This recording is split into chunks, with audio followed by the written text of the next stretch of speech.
I'm Chris Hearn. I'm the editor of the Cloudcroft Reader. This is my partner, Hannah Dean, senior editor of the Reader. And we have a...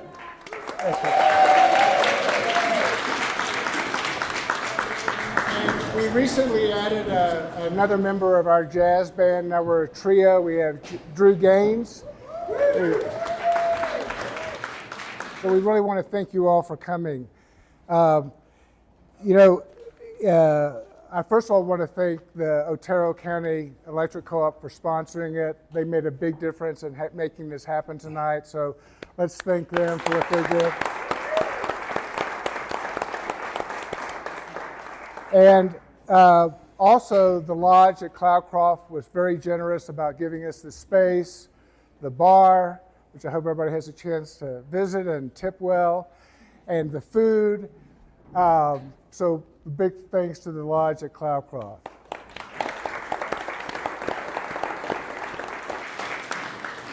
We started the Reader a year ago because we wanted to focus on issues that we cared about and we thought mattered in the community. And we decided after the reporting we did this summer on the fires, that we had the Mosier fire obviously out here east of the village, our neighbors up north in Rio Doso, that with the reporting that Hannah and I did, we spent time with everybody that's up here and that's going to speak with you tonight. And we were really impressed by their professionalism, the passion they had for the job, and we learned a ton. We tried to communicate some of that in our reporting, but we realized there was a lot more to learn than what we were able to gather. So we thought this would be a great event that we could bring to everybody, bring you out, and talk about a topic that's really important to us all, the risk of fire. I think you all know that 1899, 125 years ago, the original lodge opened at this very spot. And 10 years after it opened, it burned down.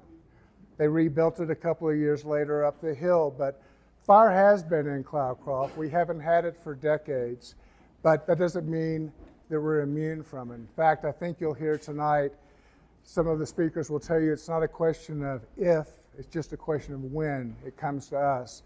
And so what they're going to talk about are their missions, of what they're doing to be proactive in mitigating it and preparing for it, what you can do as a property owner in the same regard. And then an issue I think we're all concerned about is insurance. Can you get insurance? What's it going to cost? How do you improve your odds of it? Ashley Dalton, who will be our closing speaker tonight, is an expert on this topic. We were blown away when we spent time with her about her knowledge and how well connected she is. She used to live in Cloudcroft. She's now in Rio Doso, and she's experienced the Rio Doso fire firsthand in her own office, in the flooding, but also in her practice. So she's going to share a lot with you tonight on that. So I'm going to wrap this up, and we're going to start off tonight with Caleb Finch, who is with the Forest Service.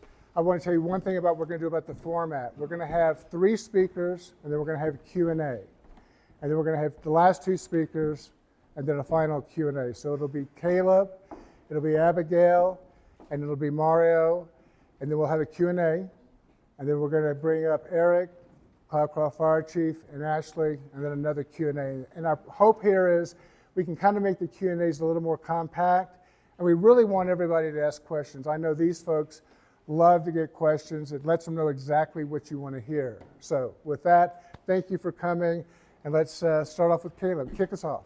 All right. Good evening, everybody. My name is Caleb Finch. So my name is Caleb Finch.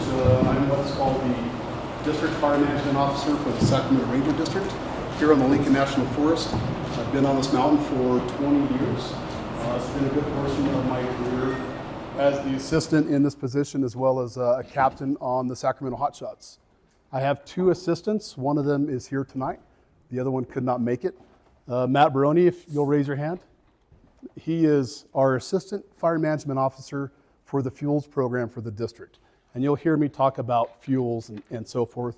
You'll hear me talk about fire suppression. And I've got about 10 slides. Okay, so Cloudcroft Fire Forum Risk is about, one of the topics is about reducing the risk to our communities and reducing the risk to the values at risk. You're going to hear me talk about some fire terminology like values at risk and things of that nature. So a value at risk to those in fire in the Forest Service is a home, it's a shed, it's a community, it's a power line, it's threatened and endangered species, it's pasture for cattle, for allotment and permittees. Those are all values at risk. And the purpose that we have projects on the district is to protect those values at risk. And so our approach is to look at the district holistically. And so about 20 years ago, we're going to focus on Cloudcroft. About 20 years ago, in the late 90s and the early 2000s, there was a lot of work that was completed around the village of Cloudcroft. And it came on the heels of a couple large fires here in the community, the Scott Abel and the Rio Penasco. And I'm going to show you some pictures of those projects and how they look today 20 years later, and then what our purpose is regarding protecting or reducing the impacts of a fire to the village of Cloudcroft.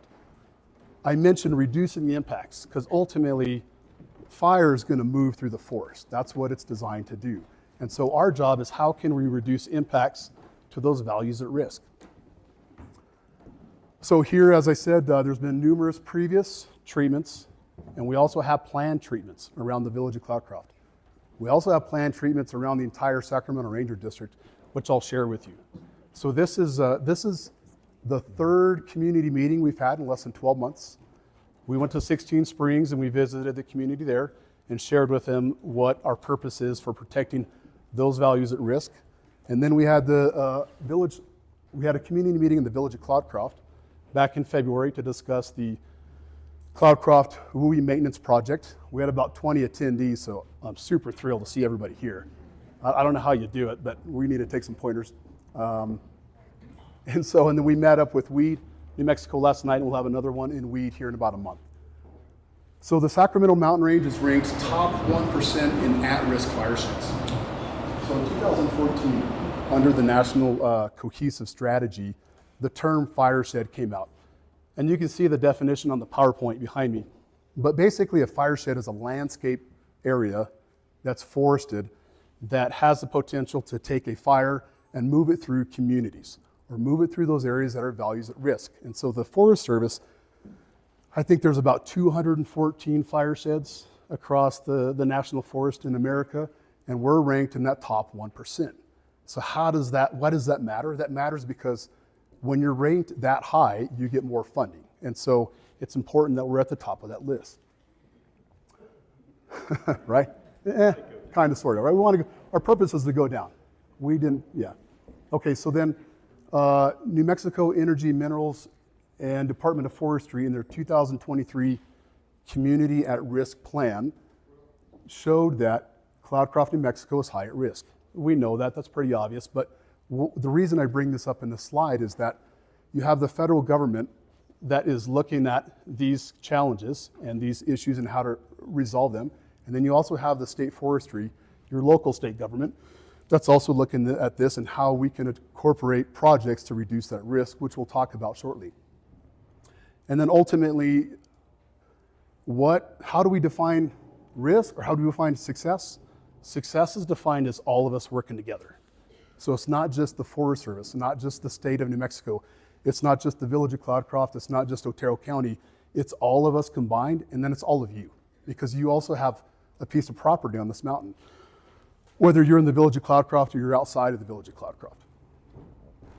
And then right here, this picture on the left is treated areas west of Cloudcroft. So there's a variety of debris that's on the forest floor, but when you look through the forest, you can see that it's very open.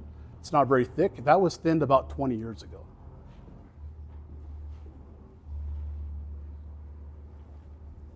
Okay, so now we're going to focus more around the village of Cloudcroft.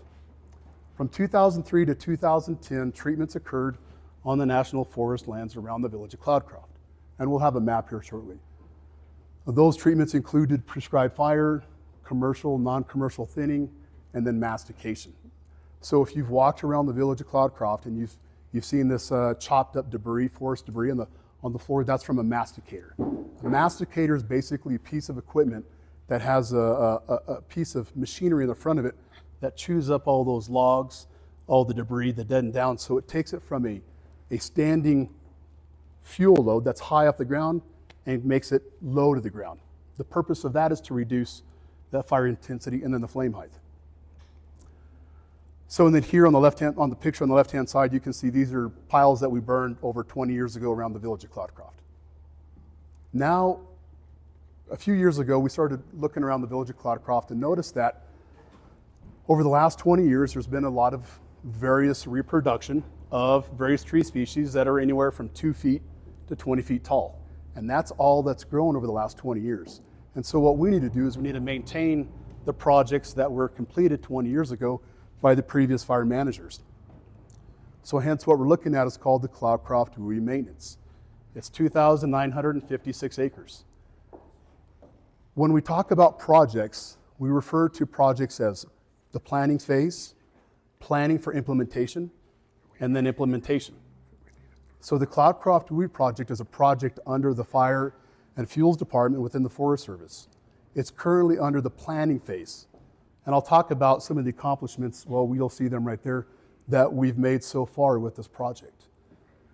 You're gonna see a map up here on the next slide, and that map has boundaries and perimeters. Those perimeters are likely to change as we go through the planning process and meet all the requirements that's through the National Environmental Policy Act. But the emphasis with the Cloudcroft Reader maintenance project is going to be on that south and western side. There's a lot of fuels projects around the village, almost a mile or more around the entire village of Cloudcroft. A lot of those look really good, still 20 years later. If you drive on Highway 82 or 130 and you look at the forest, it looks thick. But if you walk in there 20, 30, 100 feet, you'll see it's really open. And that's from all the work that was taking place 20 years ago. So there's requirements that are tied to every project. We have to have, and they're by federal law, federal policy. So far, what we've accomplished in 2024 is wildlife and botany surveys. That's a big deal that we've got those surveys accomplished. Heritage surveys are going to begin in the spring of 2025. So just about 2 weeks ago, the Forest Service here for the Sacramento Ranger District was awarded, we signed an agreement to the tune of $2.2 million where we're going to be in partnerships with the National Forest Foundation. That $2.2 million will fund 6 projects on the Sacramento Ranger District tied to fuels and then timber reduction. It's also going to fund a position that will allow us to pursue additional monies in the future that's really for southern New Mexico, but based here in Cloudcroft, New Mexico, because of the amount of work that we have on the district that we're pushing to get done. And then if we stay on track, there's potential for work to begin in late summer of 2025. So this map is a draft map. The perimeters are going to change here in the future, not by much, but they'll deviate to flow with the nature or the perimeter of the previous projects. You can see that we're going to be focused on the west and the southwest sides of the village of Cloudcroft. The purpose being that's typically where our winds come from, the south and the west. And so if we were to get an ignition in Carr Canyon, Haynes Canyon, somewhere along that kind of elevation band, we have a fuel treatment in place. But what I want to remind everybody is a fuel break is a fuel break that serves the purpose of reducing the fire intensity, reducing the fire threat, but not eliminating the fire threat or eliminating the fire potential. It's a place where as fire moves through, wherever we're to start, as it moves through the fuel break, the intensity drops, the flame lengths drop. And then that allows firefighters to get as close as they can to the edge of that fire and work with a variety of tools and tactics to suppress that fire. If that fuel break isn't in place, the intensity that you have outside of the fuel break will continue through the fuel break and then impact those values at risk. But that's only one part of the solution. As I talked about, this is a multi-partnership, multi-agency solution.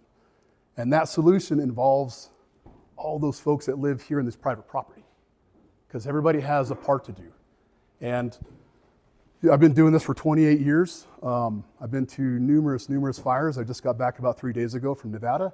And firefighters have to prioritize where they can be most successful.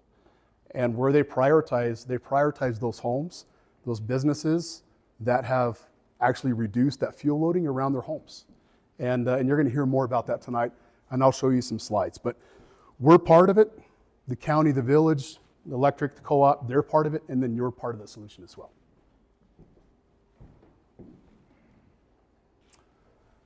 Okay, so over the last couple months, we've been walking a lot of the perimeters, taking photos, taking pictures, looking to see what the status is of the landscape outside of Cloudcroft.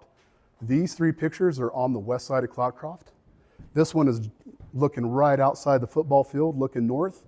As you can see, there's not a lot of vegetation. There's some vegetation on the ground that's dropped, and that's due to the natural ecosystem, you know, dying trees and so forth. Firefighters and local employees burned piles back in the day 20 years ago. But what you see in the background is this young vegetation that's anywhere from 10 to 15 feet tall. And that's what we need to treat. We need to get ahead of that. And so that's our goal with the Cloudcroft Growing Maintenance Project. If you look to the center slide, this is southwest of Cloudcroft. This is about a mile out. This is just it's about northeast of the pedestrian bridge. And you can see natural decay of a snag that fell down. And then you're looking at a nice open ridge line with about reprod, we call it reprod, it's reproduction, anywhere from 3 to 5 to 6 feet tall, spaced out across the landscape. So what we want to do is go in there and trim those, thin those, and just reduce the overall field. And then this picture out here to your far left, again, that's south and that's north and west of Cloudcroft, west of Cloudcroft, and it's just a hillside. It's really open. It had a lot of piles in it back in the day, and they thinned all those. So what fire does is, as it moves through a heavy forested landscape, whether that's national forest or whether that's private property, when it impacts and it comes into contact with these fuel breaks, that intensity drops.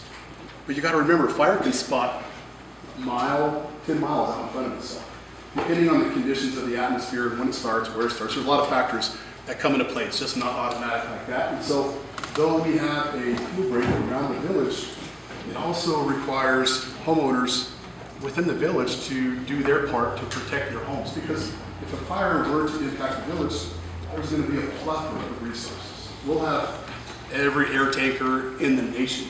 It's happened. It happened with Mosier. It happened with fires out by New Mexico. It happened with Southward. We'll have all the hotshot crews, all the engine crews in the world come in here to save the community, save those values, look at saving, reducing the risk to your homes. But they're going to want to find a home that's defensible. And if they don't find that defensible home, they may have to bypass that because they're under time crunch. So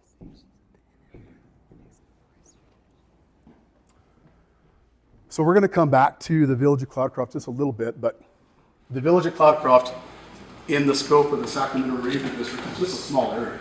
And you can see here on this map, this is the map of the district. The district is 550,000 acres. You can see on this district that you can't really see it on this map, but a lot of the map has private property. We are a very heavily urbanized mountain area compared to a lot of other forests. We're a very complex district compared to a lot of other forests and districts in the National Forest. Of 500,000 acres, National Forest lands is 193 million acres of forested land. So we're just a drop in the bucket. But what are we doing to protect the rest of the district? So here's the Village of Cloudcroft. Moving off to the upper left in the northeast corner of the map, that large area that extends from Dry Canyon east of the boundary, that's 16 Springs. That project was started in 2005. I won't get into the real specifics, but a lot of work has been done via commercial, non-commercial timber stands, thinning, mastication, prescribed fire. And we just completed 125 acres of mastication with partnerships with the New Mexico State Forestry, in which they're funding projects on the National Forest in which we help administer that contract. And it's ultimately to reduce the risk to those values and then allow us to go in there and treat other areas of the landscape with prescribed fire. There's various tools when it comes to projects. So there's prescribed fire, there's thinning, there's timber stand improvements and mastication. The best treatment there is really prescribed fire. But the landscape has to be receptible, or it has to be the right location, the right fuel type, and there has to be a ton of other factors in place for prescribed fire to fit that mold of the forest. As we move, we're gonna move clockwise, so you can come down here and see this light blue. So that's called the Denny Project. It's right around Denny Hill, Highway 24 and 130, headed out to Weed. So that's about 4,300 acres. It's a wildlife and timber stand improvement project. We're gonna enter the NEPA phase this winter, and hopefully we'll have decisions made here by the spring and begin working in that next year. We'll be planning for implementation. So that takes a good chunk out of the east side. As we move south, the lime green, that was Jim Lewis, 35,000 acres. And that was signed in around 2010 sometime, and work is still ongoing in there. And then the very southern end of the district is what's called the SSRP, Southern Sacramento Restoration Project, 110,000 acres, still going through the NEPA process. It's getting close to the end. And once that comes into play, then there's a lot of tools we can use to treat the landscape across the district. And then I'll just close it out here. A future project we have is James Canyon WUI maintenance, which will follow the same path that the Cloudcroft WUI maintenance is. Because again, in the early 2000s, a lot of projects were being completed. And I'm about finished here. I want to take time on the next speakers. I'm just gonna let everybody drink a little bit more, Erich. It's all good. Okay, so I've just got about 2 more slides left. Defensible space is important. All this information is up on the web, you can find it. Defensible space starts at your home and then extends out. Bare minimum, if you enjoy the trees around your house, that's fine, right? There's various tools you can use. I would say as a firefighter, the best thing you could do is reduce that pine litter around your house within 10 to 20 feet. And that's an annual occurrence because pine litter drops every year. And then also trim the grass down. That's really important. And then if you can limb up your ladder fuels, your limbs 5-6 feet high, 30 feet around your house, that's a huge win. Those little things right there make a difference. If you want to go more, there's a lot of information out there online as well as with us. So closing out here, defensible space. Here you can see the impacts of a fuel break versus no fuel break. And on the left-hand side of the screen, you can see how successful and effective defensible space is with homeowners that were impacted by a large fire. And I guarantee you there are no firefighters there, so those 2 homes were saved just due to the work that those homeowners created around their house. And then this is the last slide, just some pictures of some recent projects across the district over the last year, whether it's the Faro project with New Mexico State Forestry, recent commercial thinning projects, and then prescribed fire in 16 Springs. That concludes my presentation. And we'll be around for Q&A. Thank you.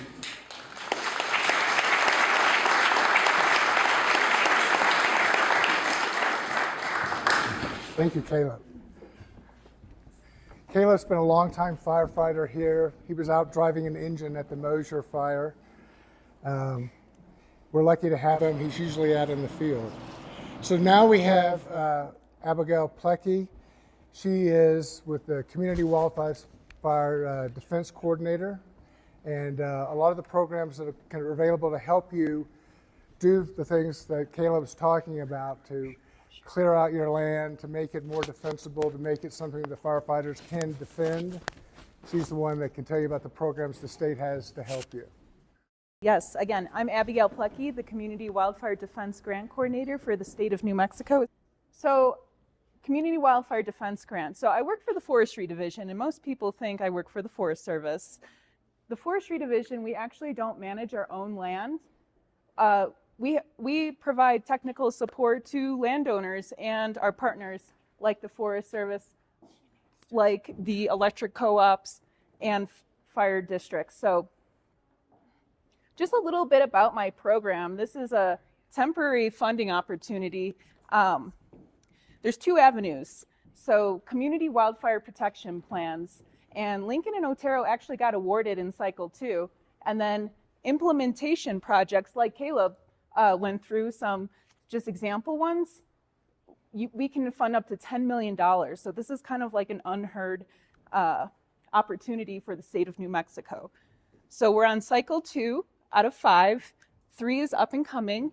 So yeah, that's what I'm going to really talk about. And with this role, I'm part of the fire planning task force for the Forestry division. So I kind of have a little bit of everything for y'all today. So again, the Forestry division, we offer technical support and we help facilitate funds and get projects going on the ground. So Caleb went through a ton of projects, and here's actually just a screenshot. We have the shared stewardship portal, and the link, it's very small, but it's at the bottom. And so if this is distributed out after, you guys can go and take a look. This map is actually a statewide map where you can toggle and zoom in on different features of focal areas, projects, and activities that are happening. So what's going on in the greater Cloudcroft area, working with the Forest Service, we have the 16 Springs project. We have 2 goats that you'll see over at Mountain Park that just is underway. So that's actually funds through the U.S. Forest Service that we, the Forestry Division, are facilitating to treat private land adjacent to the National Forest Service property. So that's the NFL grant opportunity.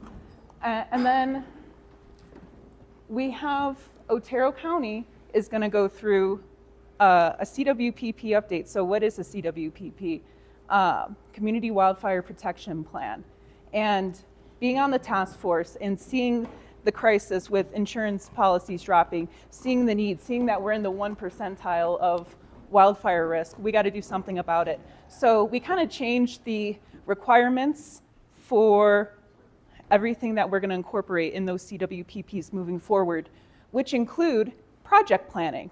So this is a nice opportunity for you guys, the communities, to go to these community meetings. That's why it's a CWPP. So your involvement is vital, and it's just an opportunity to be heard.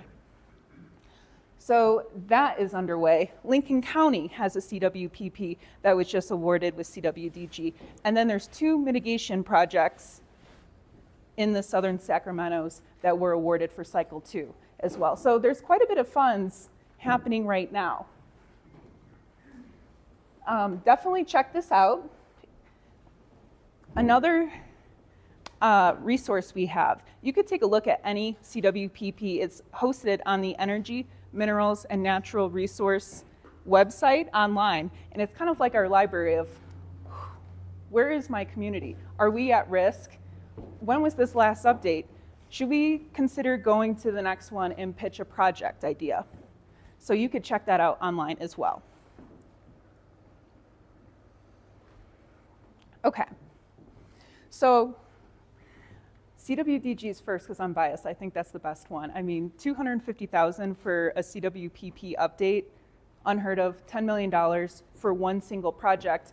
And entities can put in, that's just per project. So I'm working with the electric co-op, and they put 5 projects together, ranging from $7 to $10 million each. So again, this is just a rare opportunity that I'm happy that a lot of people are taking advantage of. So also, I did mention the 2 Goats project is that non-federal lands grant. So who can apply? It's not as flexible as the CWDG, but at least it's an annual opportunity. So who you would get involved with, Nick Smokovich, the district forester, and then we have 2 foresters in the back, Mitch and Tristan. They're here today. So you can get a hold of anyone, and you have to go, your community will have to go through a governmental entity to apply for that. But you could even go with an SWCD or Soil Water Conservation District, and tribes are able to apply as well. And then we have, this is a new opportunity, the Forest and Watershed Restoration Act. Again, another great opportunity that's annual and has a larger cap of $2 million. So that's where we're trying to get more landscape scale, multi-jurisdiction projects going on that one. And again, bring your ideas to the Capitan District or wherever your local forestry district is. And we have more opportunities. This is just my favorite, honestly. They're the high dollar ones. So I actually checked up in at the lodge, and Emily checked me in, and she said, I did your Forest Health Initiative program. At the time, it was a 60-40 cost share program. She did that in 2002, so that was super sweet. And she's telling her neighbors about the importance. Now it's 70-30. So, you know, it's a little bit more. We're trying to help get the initiative out there, but doing our part. Yes. Okay. So as Caleb mentioned, here's more about the defensible space and the home preparedness. And I'm 100% with him, and I'm even gonna go the extra step, because it's not just the vegetation that we're worried about, it's also the home itself. So again, part of that fire planning task force that I've been working with our state forester, Laura McCarthy, and the Construction Industries Division, and OSI, the Office of Superintendent of Insurance, and, State Fire Marshal's Office, thank you, Nick. And we kind of put a little bit of a task force together on this insurance crisis. So what are we gonna do? We have some proposals, but this is what we know right now, and this is what I wanna let you know. And this is also on our Forestry Division website, Energy, Minerals, Natural Resource webpage. We have the FAIR plan, which is more of a last resort for homeowners. We know this is not ideal, and Ashley is going to go into more detail later, but at least we have the resources of what we're looking for. And the insurance industry is really looking towards this Institute for Business and Home Safety, IBHS. They actually have almost a factory where they build homes, and then it's an inferno inside, and they're testing what strategies are actually best. So they're saying that zero zone is most important. And that's the picture you see down in that corner, where that's one of their testers, demonstrations for the public. And even mulch, so even that grass or any vegetation, we need 100% non-combustibles from 0 to 5 feet. And that includes fence, and even if you have plants that you desire up front, put them in a pot, and then in an event, you can bring that pot inside or move that from your house. And also maybe distributed after this event, but we have online, what's the checklist? How do I fortify my home? So there's the base and the plus. So maybe folks living in the Cloudcroft area would consider the plus feature, and let's start checking these boxes of how I'm gonna protect my home. And there's another article that Headwater Economics just came out with about, okay, what's the cost? And so you can get a little bit of a grip of what am I getting myself into? So that could be helpful to browse as well. And it's not just your home, so I think my last message to you is to tell your neighbors, it's not just, you could fortify your home, you could do your defensible space, but it's gonna be 80% of your community needs to step forward and get that job done to really protect your community. But yeah, we have more information, and if you have any questions about what the Forestry Division's doing about insurance or the Community Wildfire Defense Grant, I'll be hanging out afterwards, so thank you all so much for your time.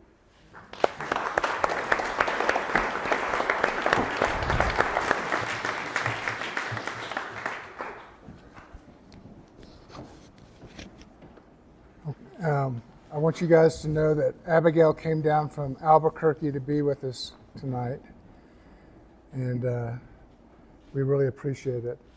Yes. Making a shorter trip over here is our next speaker, local Cloudcroft resident, Chief Executive Officer, General Manager of the Electric Co-op, Romero. You might see him occasionally on the pickleball court. He placed first in his division in the high classic bike race a couple of weekends ago. And so let's welcome Mario.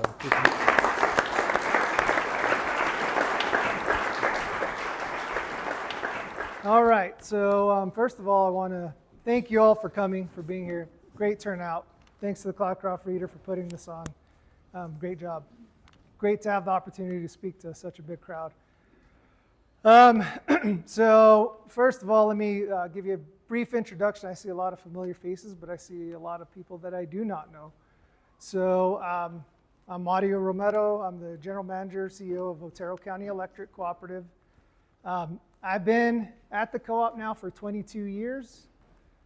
Started as an engineer, electrical engineer out of New Mexico State, promoted to engineering manager, and it's been almost 10 years this October. It'll be 10 years that I've been the general manager. The co-op, what I want to talk about the co-op, anytime I get the opportunity to speak in front of a crowd, I want to make sure that you guys are all aware of what a cooperative is, because I think there is a big difference between a cooperative, an electric cooperative, and investor-owned utilities. Right. So cooperatives are member-owned, not-for-profit, self-governed through an elected board of trustees. We are in the local communities. One of our tenets, one of the 7 cooperative principles, is concern for community, and so this is part of that. What I'd say about the reason that's a difference is because basically our only interest is you, our members. There is no other competing interest. Any decision that we make ultimately gets paid for by our members in their rates. So if there's competing interest, it's reliability versus cost. It's those types of things. But it's all kind of being weighed out for the benefit of the membership. So I guess to give you a little introduction on our service territory, you guys may not know this. Otero County Electric is not just Otero County. We serve Otero, Lincoln County, a little part of Socorro out on the White Sands Missile Range, and Chaves County. And so if you think about our service territory, we start up west of Roswell, going across north of the Capitans, almost to White Oaks, south into Capitan, Carrizozo, the whole Hondo Valley, Ruidoso Downs, onto the reservation, the Tularosa Basin, into the southern Sacramento's, Cloudcroft, all the surrounding villages out east. I don't know how many miles, but not quite to Hope, out basically in the foothills, going east on 82, down to Pinon, Weed, and then if you follow Highway 54, down to El Paso, we serve the prison. That's kind of our last biggest load out there, and some railroad meters all the way down almost to the Texas state line. So it's a big service territory. We have about 2,800 miles of distribution line that we're responsible for maintaining. So that's kind of the overview of our system. You guys are familiar with that area. A big chunk of that is in the mountains and forested areas.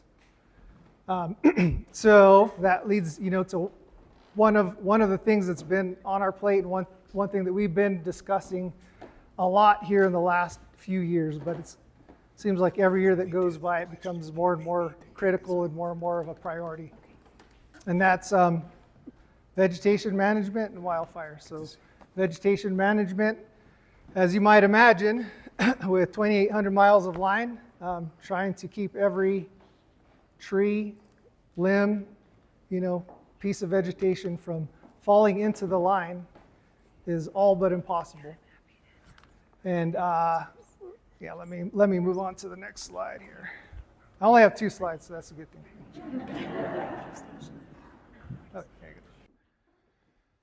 Okay, so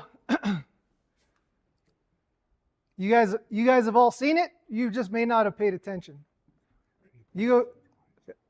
Believe me, when you work for utility, that's like one thing that changes. When you're driving down the road, you're always looking at power lines, even if you're not in your home service territory. So think about a distribution line. We either have single phase lines where you have basically 2 wires stacked on top of each other, or you have 3-phase lines where you've got a cross arm, 3 wires across and maybe one below or maybe one on top.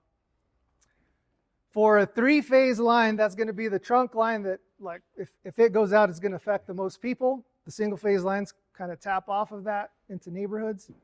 3-phase lines generally have a 30-foot wide easement. That's not 30 feet on each side of the distribution line. That's 30 feet total. That's 15 feet either side. Take a look around. You see trees 100 plus feet. If you got 15 feet of clearance on that side, you are not going to keep every tree from falling on the line. So even if we're doing everything that we should be doing, you know, at some point, again, the comment was earlier was it's not if, it's when. There is going to be an ignition from an electric power line and there has been. And so if that fire starts, again, even if we're doing everything properly, that's a liability to the co-op. I apologize to those of you that were at our annual meeting in early August. This is basically what I talked about for all of my speech at that meeting, so it's kind of a repeat. Those of you that weren't there, I'd encourage you to go next year. So we will be involved in litigation in that situation. This is probably the one thing that could put the cooperative in, you know, financial jeopardy as far as like something as extreme as bankruptcy. You know, the effect on you guys is, well, your rates would probably go up. It would probably not be the local cooperative and management team that have lived here. It would probably be someone from, you know, some other big investor-owned utility. So we don't want to go there, right? You would lose all your equity, all of those capital credits, because that is what the co-op is about. The facilities will still be there, and you'll probably still have power. That someone will serve you, but we don't want to be in that situation. So that's why it's been kind of up at the highest priority for us to talk about. So let me see what else I want to cover with you. Well, I'll point out that our electric co-op is a part of the fire suppression activity in the sense that without their coordination with shutting down the lines, de-energizing them where firefighters are, we couldn't safely go in there. So that they've always been a part of that response effort. Appreciate that. And what I'll say is pretty much all of the panelists up here I've worked with over the years. And I know one thing I've heard from the community is, you know, issues with Forest Service or Forestry, and I'll say that there has been a dramatic improvement at the Forest Service. I think the new leadership there has been much easier to work with. They've given us a lot more flexibility on doing maintenance that we need to do. We've worked with Nick, the state forestry.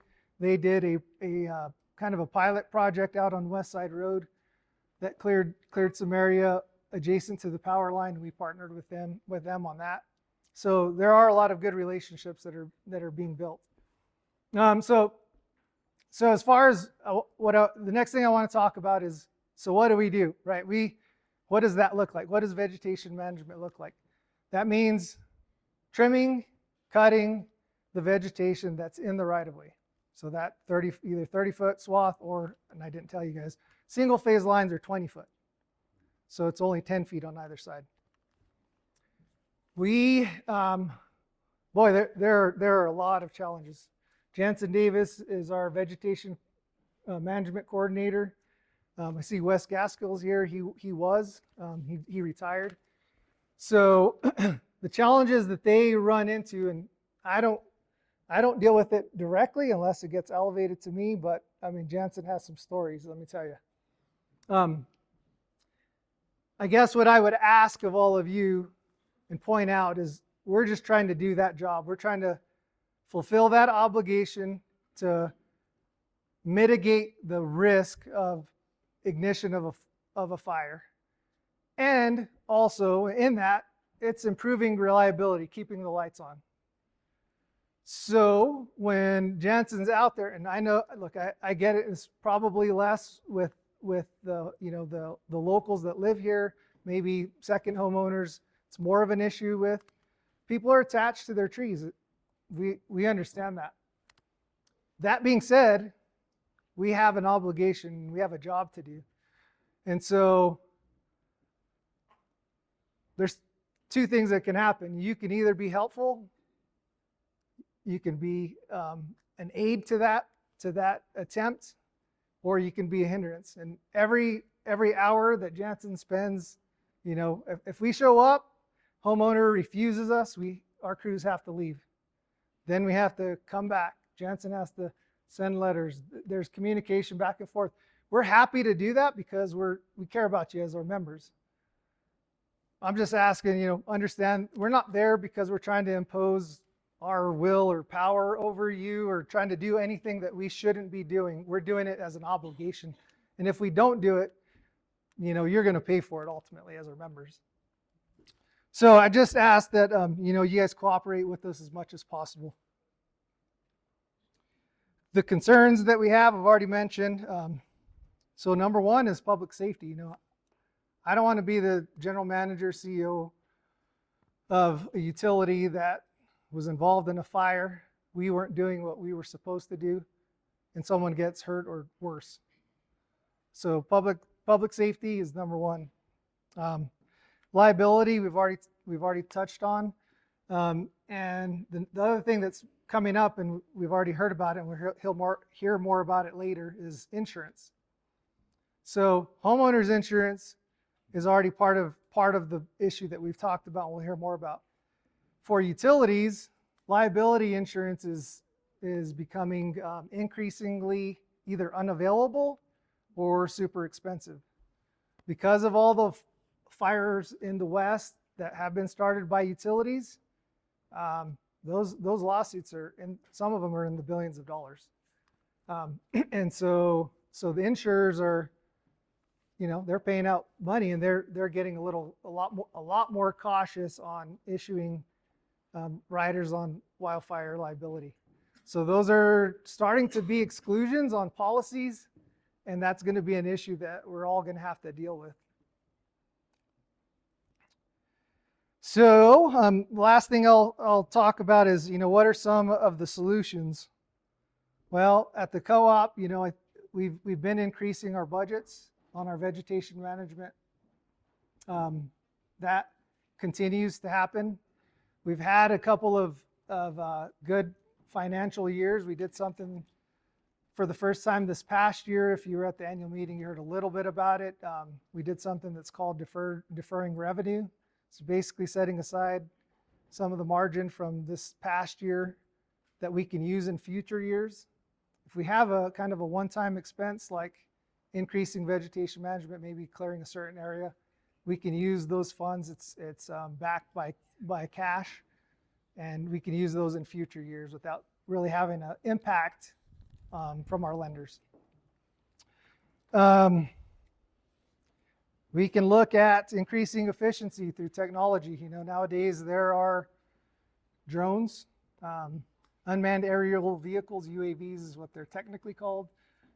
So the co-op now has 2 employees that have gotten their pilot's license, and we just ordered two drones that we'll be using for the co-op for looking for vegetation issues.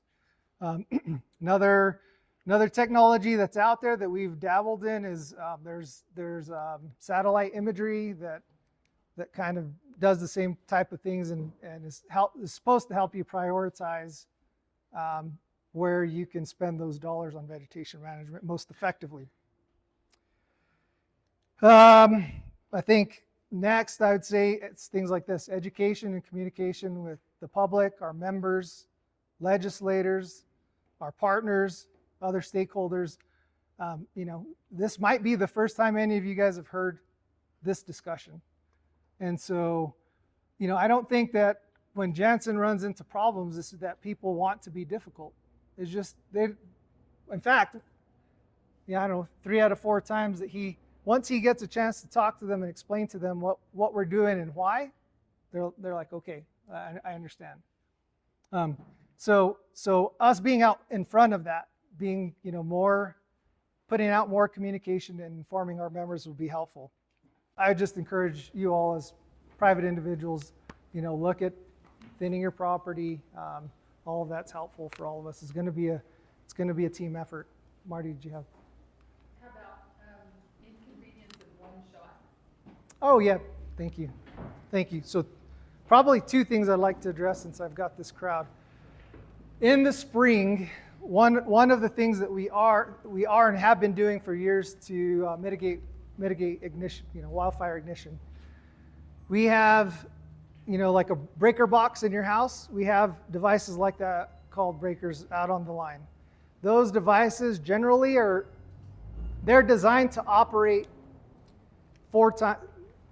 3 times, and then the fourth time they actually open up permanently.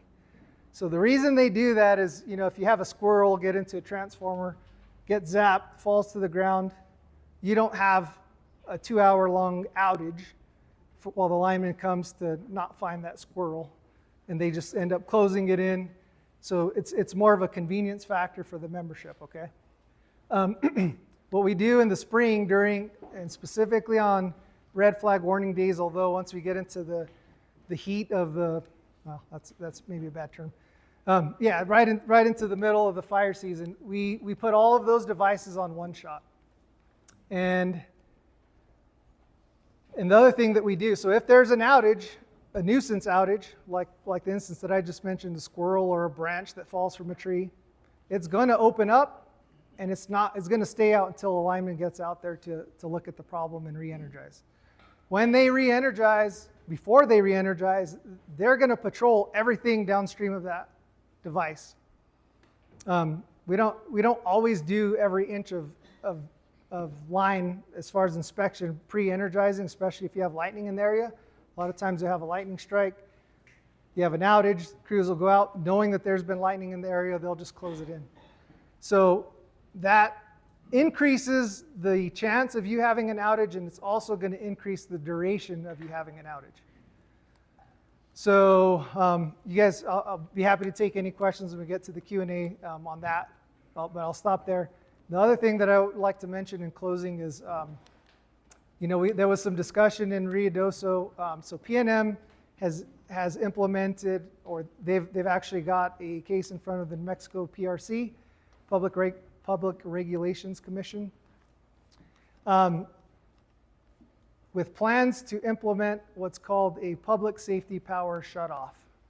And what that means is they are looking at certain weather days during fire season in certain parts of their service territory to preemptively shut off the power during that weather event. And then once the weather event has subsided, they'll come and they'll patrol those lines and eventually start re-energizing. I think we've heard from some of their employees that just for Ruidoso, when they do that, it's probably going to be a 2 or 3 day outage because of the length it takes to patrol all of the line. And if you preemptively shut it off and you go back and re-energize without patrolling, guess what the liability is going to be on you then, right? So I just want to let you all know, as Otero County Electric Cooperative members, we are not considering that. It would be, it would just be impossible to implement in our service territory. Again, 2,800 miles of line. If it's going to take PNM that long with their resources to patrol Ruidoso, imagine how long it's going to take for us to patrol all of the service area that I just mentioned. Not to mention, people depend on power. We ran into this a few years ago on one of the fires in Ruidoso. We had an outage. It was during the McBride fire. We had an outage up on the Ski Run Road. The village of Ruidoso was calling Otero County Electric to see when we were going to have power restored on that outage because they were depending on the water pumps for fire suppression. So what happened? Power lines are not the only source of ignition. We turn off the power, a fire starts somewhere, people are locked into their garages. I mean, people are on oxygen. You're dependent on the water for fire suppression. There's just a lot of downstream effects that, that would be affected.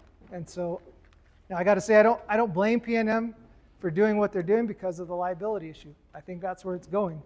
But I mean, unless we're forced to, or we just see that there's no other choice, we're not having those discussions at Otero County Electric. And I'll leave you with that. Thank you.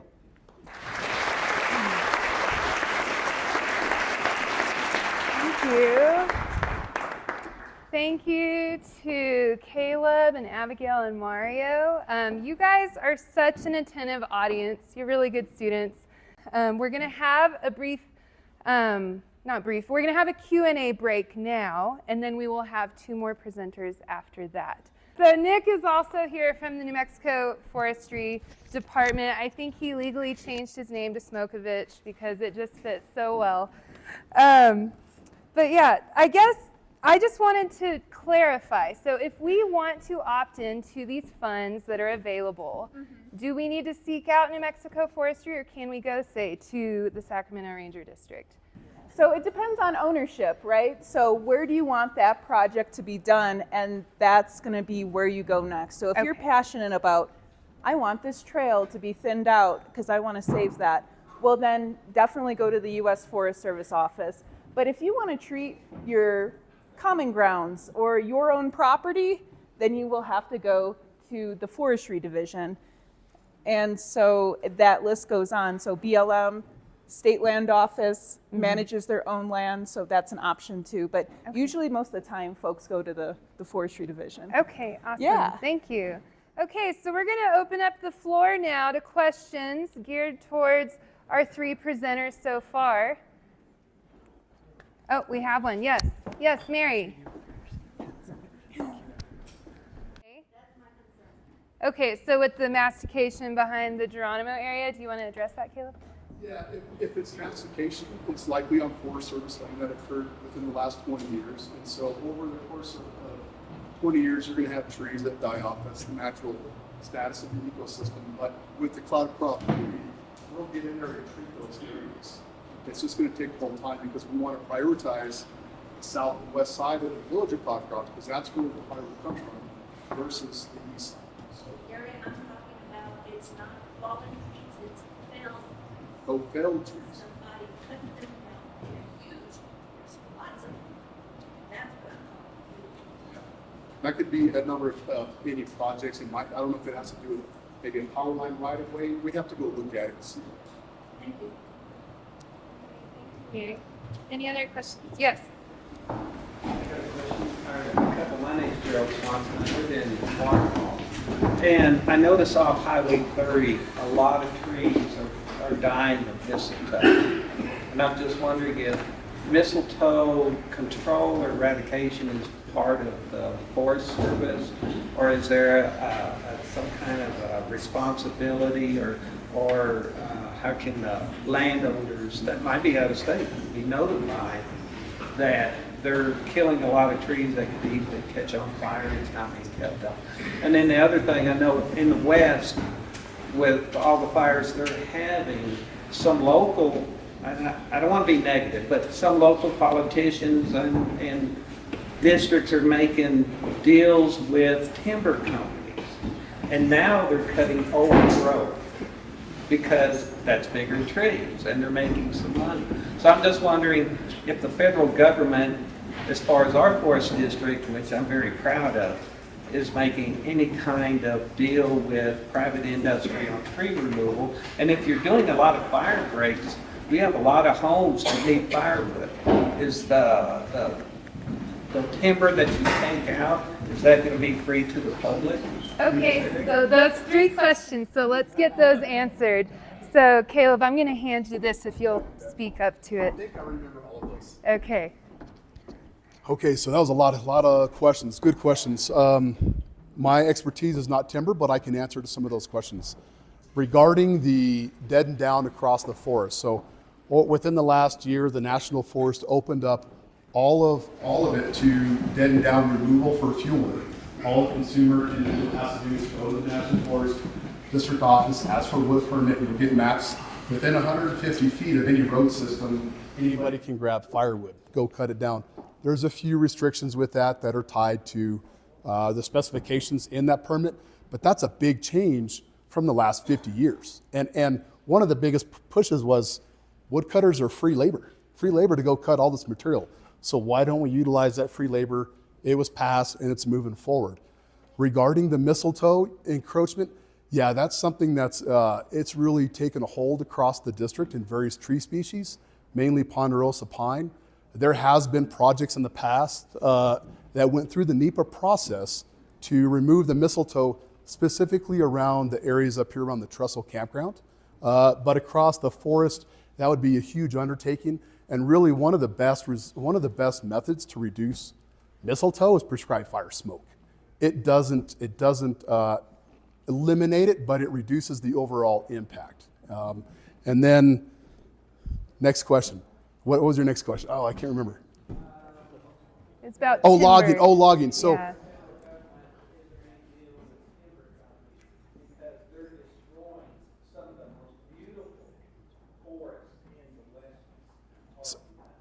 so I can't answer for the western portion of the United States, but I can answer for the Sacramento Ranger District. And I've been here for 20 years, and the federal government nor the district is not in cahoots with timber companies. It's a bidding process. They have to go through the process. It's very vetted. It's a very, very specific time. It takes a lot of time to go through this. I spent a lot of time with timber over the last year. Now, I also say that there's not a lot of contractors compared to 5-10 years ago. There's not a lot of opportunity for the product that comes off the forest. And so we want to be able to help those local contractors and not allow them to leave. But there's no in cahoots with timbers contractors to remove old growth timber. Plus there's diameter caps, and also there's prescriptions that if that old growth timber is got heart rot or it's got some sort of decay, it's better to remove that and then allow, but there's rules for old growth timber that you just can't go out and cut it. It has to be vetted all the way up to Washington office. Excellent. Do we have any other questions? Thank you, Caleb. Yes. I also live on Jerome. And how far can you go from your property line to clean up woods? So the question was is if you border the forest, how far can you go in the forest to clean it up? I really don't know that answer, but I know that it can be found by just going to the district office. I know in years past, homeowners could clean up some of the debris adjacent to the forest, but I'm not specific. I don't have the specifics to that answer, but I know it can be found. Why didn't the forest company clean up some of that debris that's closer to 150 feet to the road? Why don't they clean it up? Yeah. I mean, if you take 82 to Bay Hill, you got some dead trees almost hanging in the road. Yeah. And they've been like that for a couple of years. So again, 193 million acres of national forest. We have 500,000 acres of that. And then there's not a huge workforce. So in fire and fuels, we have 65 personnel, and there's not a lot of contractors to go out there and remove the material. The contractors that have it, there's ample amount of work for them, but you also have to think about cost per acre. It's very expensive to remove debris. Fuel for when the fire comes in on the trees on the ground? It's a fuel type, yes, but it's not the fuel type that may contribute to the fire because we can go many years without fires. So it's a good question. It's a valid concern, but the amount of workforce that it would take to reduce all of those dead and down trees across 500,000 acres, there's just not enough time and money and resources, especially when you look at national forests of 193 million acres across the U.S. My question would be, which do you prioritize? Which work? So prioritization comes to the values at risk. Okay. What are those values at risk? And so we have to prioritize. We start, just like the village of Cloudcroft, we start around the community and then we work outwards. Okay. And then we also have projects that are not tied to communities and infrastructure, they're tied to ecosystem maintenance or ecosystem management. So various priorities at any one time. Excellent. Okay, do we have any other questions? Yes, Phyllis.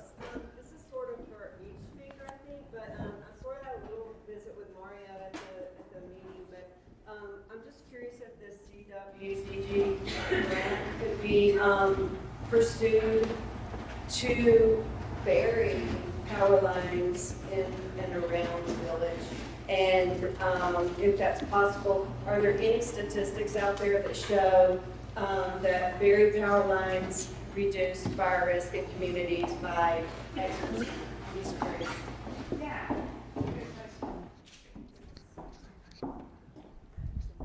Yeah, so Abigail's saying no for the grant. It cannot be used for that.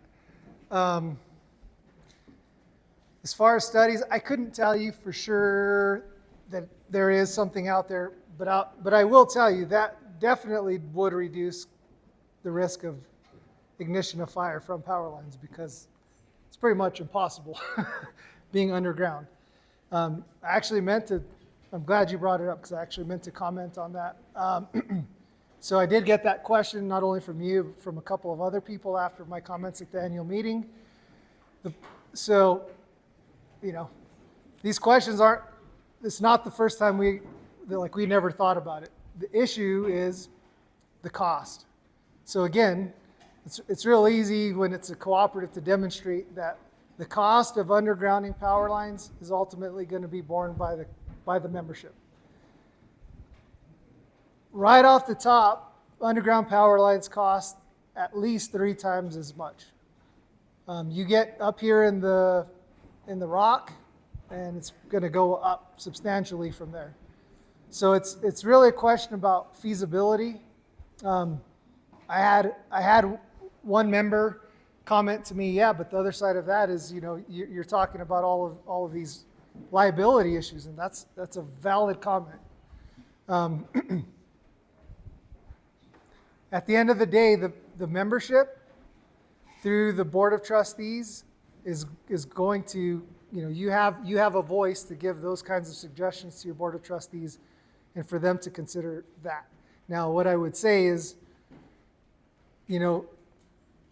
I would say there's a certain threshold of rate increase that people are going to be willing to bear, right?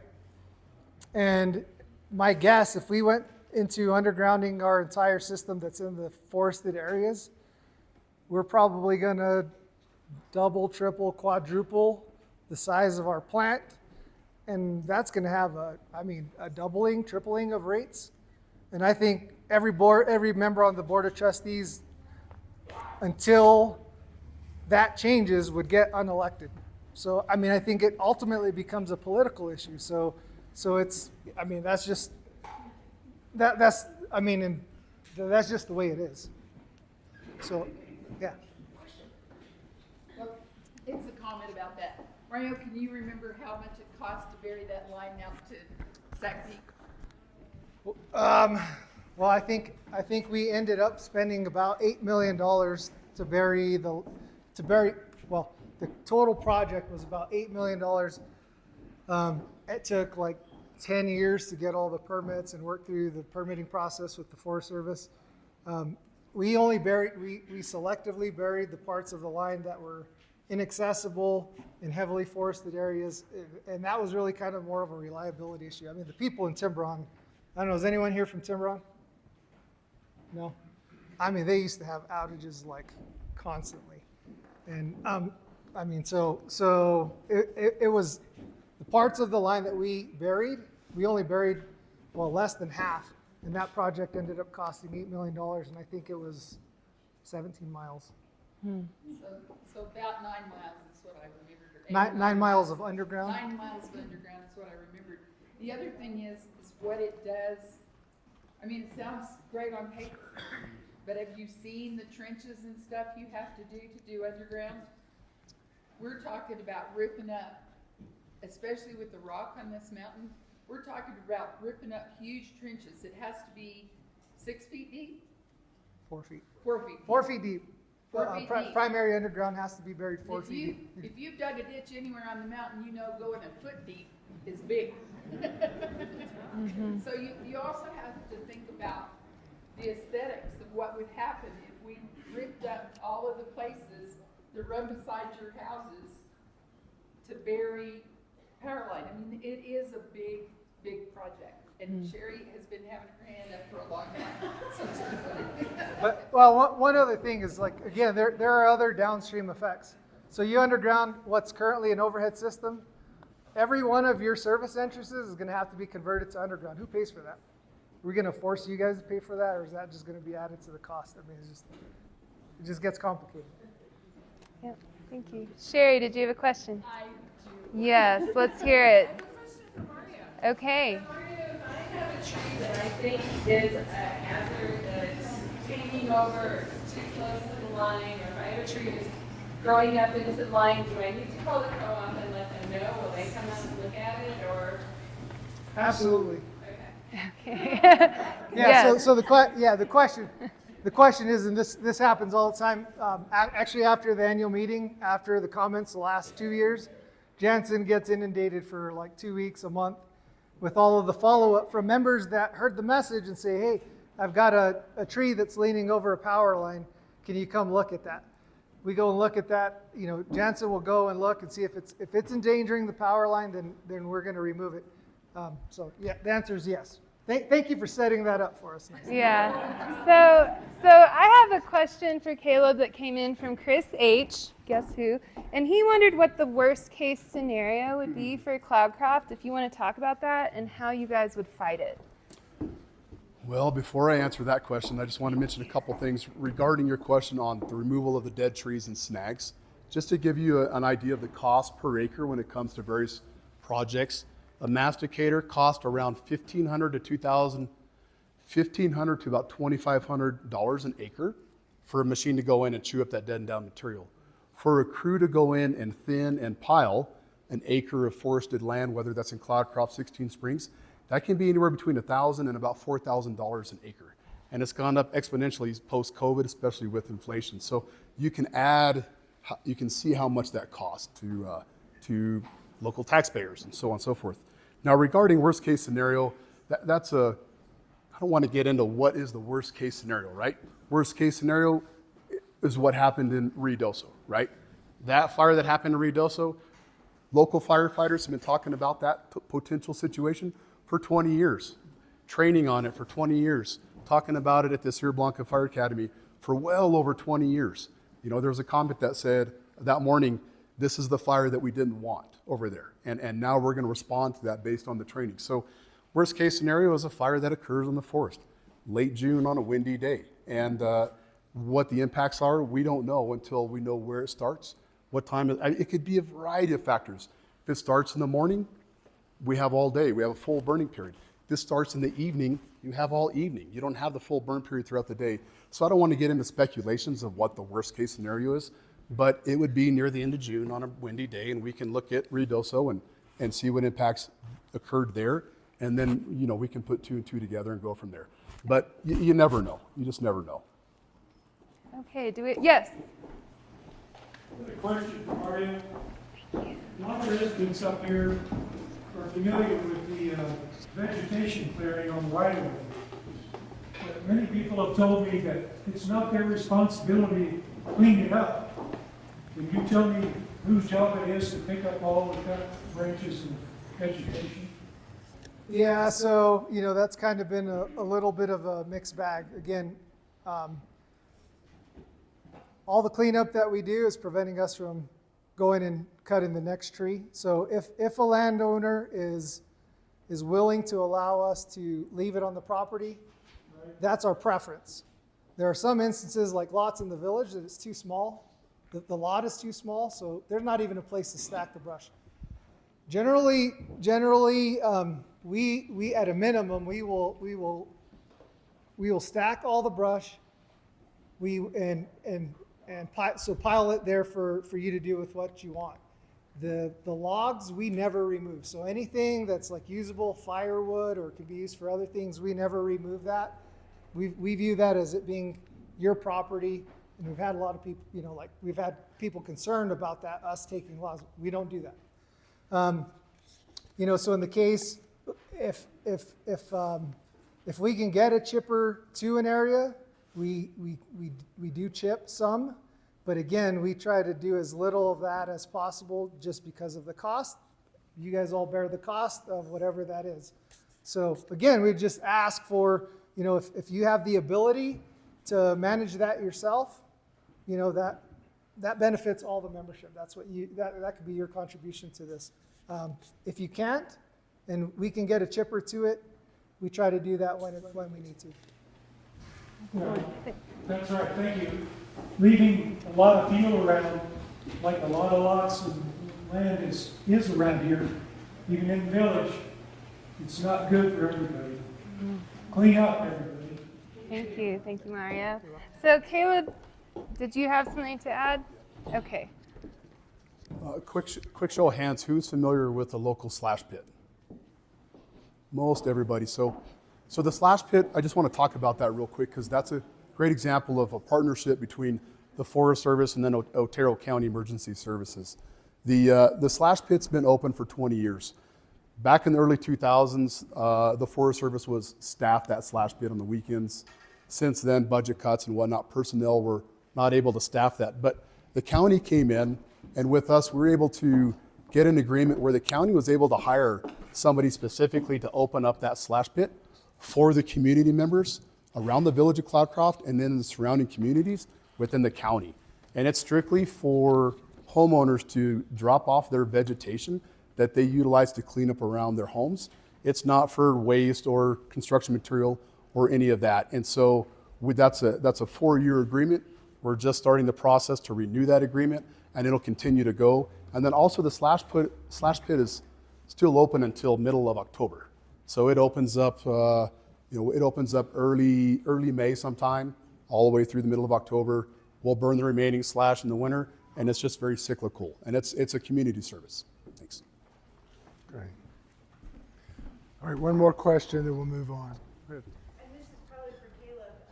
After the Ruidoso fires, and part of this, I've seen we have more cooperation between other entities, but in the southern Sacramentos, we don't have a lot of good weather instruments and things like that. Have you seen that more federal agencies are giving more money to put in, say, weather stations to help assess risks, or using satellite imagery and things that you've never had that kind of access to the resources before? Oh yeah, there's a ton of assets out there. So on the Sacramento Ranger District, there's 2 remote automated weather stations, one that's in Cloudcroft, one that's in Mayhill, but also there's a lot of local weather stations that the Weather Service pulls data in from, and that we also pull data in from as well. So when we're making decisions about when to come out of restrictions, there's a science that we have to follow. It's called the National Fire Danger Rating System, and it ties into those 2 weather sites, as well as we look at the local weather sites, and that influences our decisions. We utilize drones all the time. We utilize satellite imagery. The amount of assets that we have to us in that wildfire preparation or responding to wildfire, it's unbelievable. And then where we're going to be in about 3 or 4 years, it's unbelievable. It's a precedent setting. So, yeah. Can you elaborate more on where we're going to be in 3 or 4 years? Because we don't have the weather stations that we need to even accurately predict a lot of the storms that we have just in general. So weather prediction is always a challenge. We have to look at that constantly, and the Weather Service will say it's always a challenge.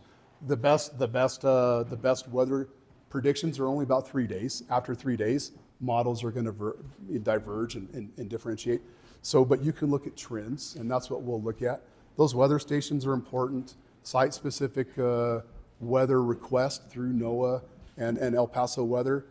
The El Paso weather meteorologists, I'd say, are some of the best in the nation. We work with them constantly on fires, and they're just incredible how knowledgeable they are about the local areas. But as far as like satellites, there's VERS, FIRS. There's a variety of satellites that we can, heat sensing satellites, a ton of, I can't even go out there. There's just a ton of them out there. Yeah. I don't know if that answered your question. As far as predicting weather events, that's a little more challenging, but we can predict fire risk.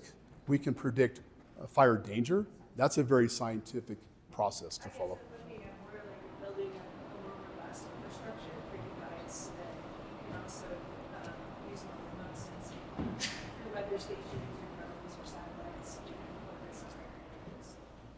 Go ahead. I guess I would just point out one thing. Earlier, the term red flag days was mentioned. We didn't really expand on that. Does anybody have a question about what a red flag day is?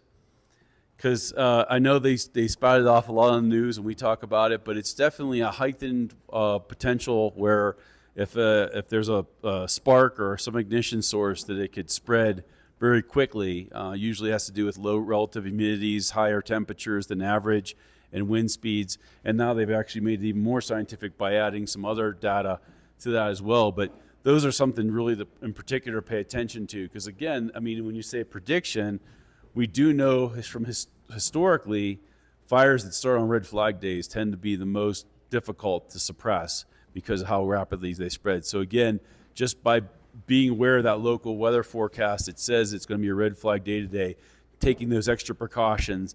If you have to do welding, either if you can't take another day, have somebody with you that has water on them with a tool or whatever. So there's those types of things that we can do to protect each other. So a couple more things regarding the science in the satellites. Right now, the Forest Service invested in 9 different cameras, live real-time cameras. These are very prevalent across the entire United States. There's now 6 cameras on the Sacramento Ranger District. I'd have to double check my numbers, but they're on all the majority of the lookout towers, and we can look right into them, and they're going to be open for the public to look at as well. It's just the public won't have access to pan them. So that's one asset that we can utilize to look for fires. Also, another asset we look at is a satellite heat signature. So it updates twice a day, in the morning and the evening. So based on lightning, if we have thunderstorms in the area, we can get into that program and see where the heat signatures are, if they were generated, and then go visit that site. It's not 100% accurate, but we've used it in the past. Okay, great. Thank you. Thank you very much. So we're going to have our last 2 speakers. We'll talk with, next one will be Erich Wuersching. He's been with the Cloudcroft Volunteer Fire Department for 40 years, 30 years as fire chief. Now, when I met him, I couldn't believe it. Does he look like a guy that's been with the fire department for 40 years? Well, it makes a little more sense when you know that he started when he was 13. I just wanted to say that when we were doing our reporting, one thing we heard consistently from other folks was how high regard they held the Cloudcroft Volunteer Fire Department. So I think we're all lucky to have the team that we have. Yeah.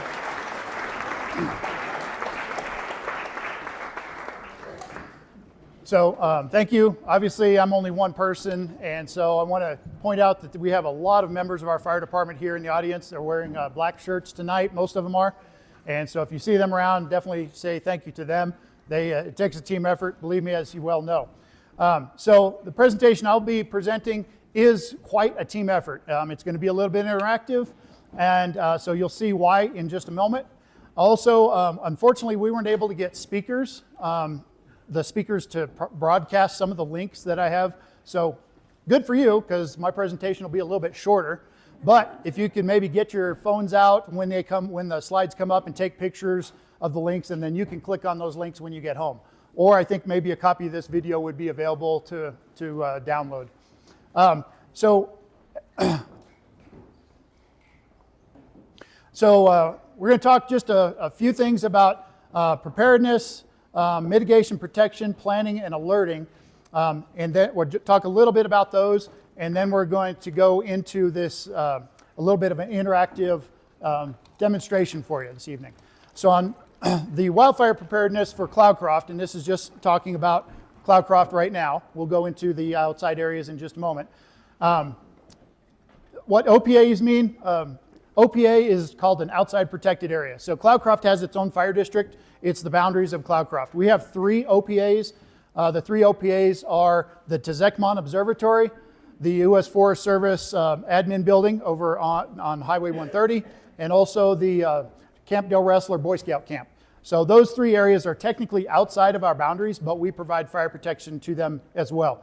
And then also we consider the U.S. Forest Service campgrounds that surround us very vital in the alerting portion of of our protection of this area. So technically, they're not the citizens of Cloudcroft, of course. They're not maybe even the visitors, but they're very, very important to alert in case there was a big emergency. So we're going to talk about those just a little bit.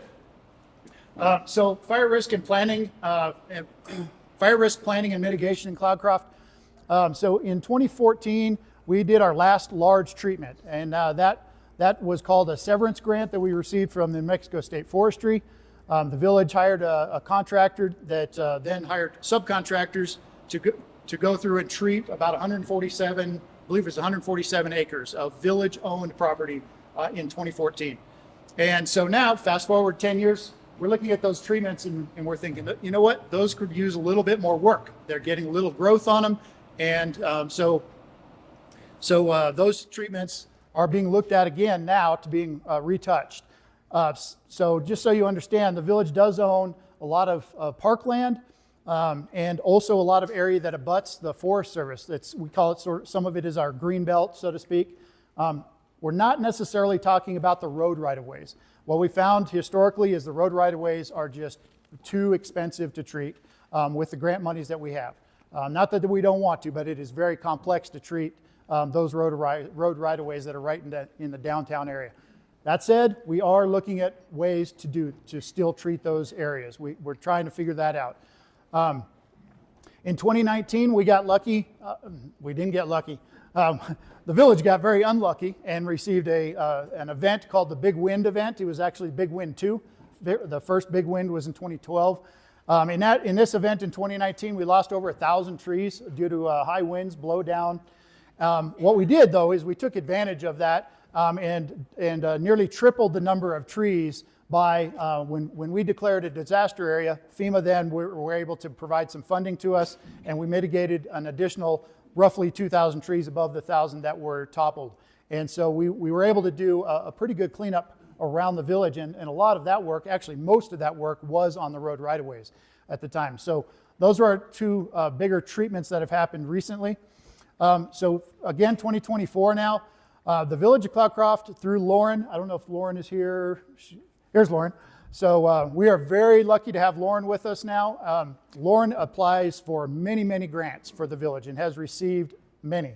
One of them is this called an NFL grant, non-federal land. So what that means is we can apply this money to any property that's not federal land.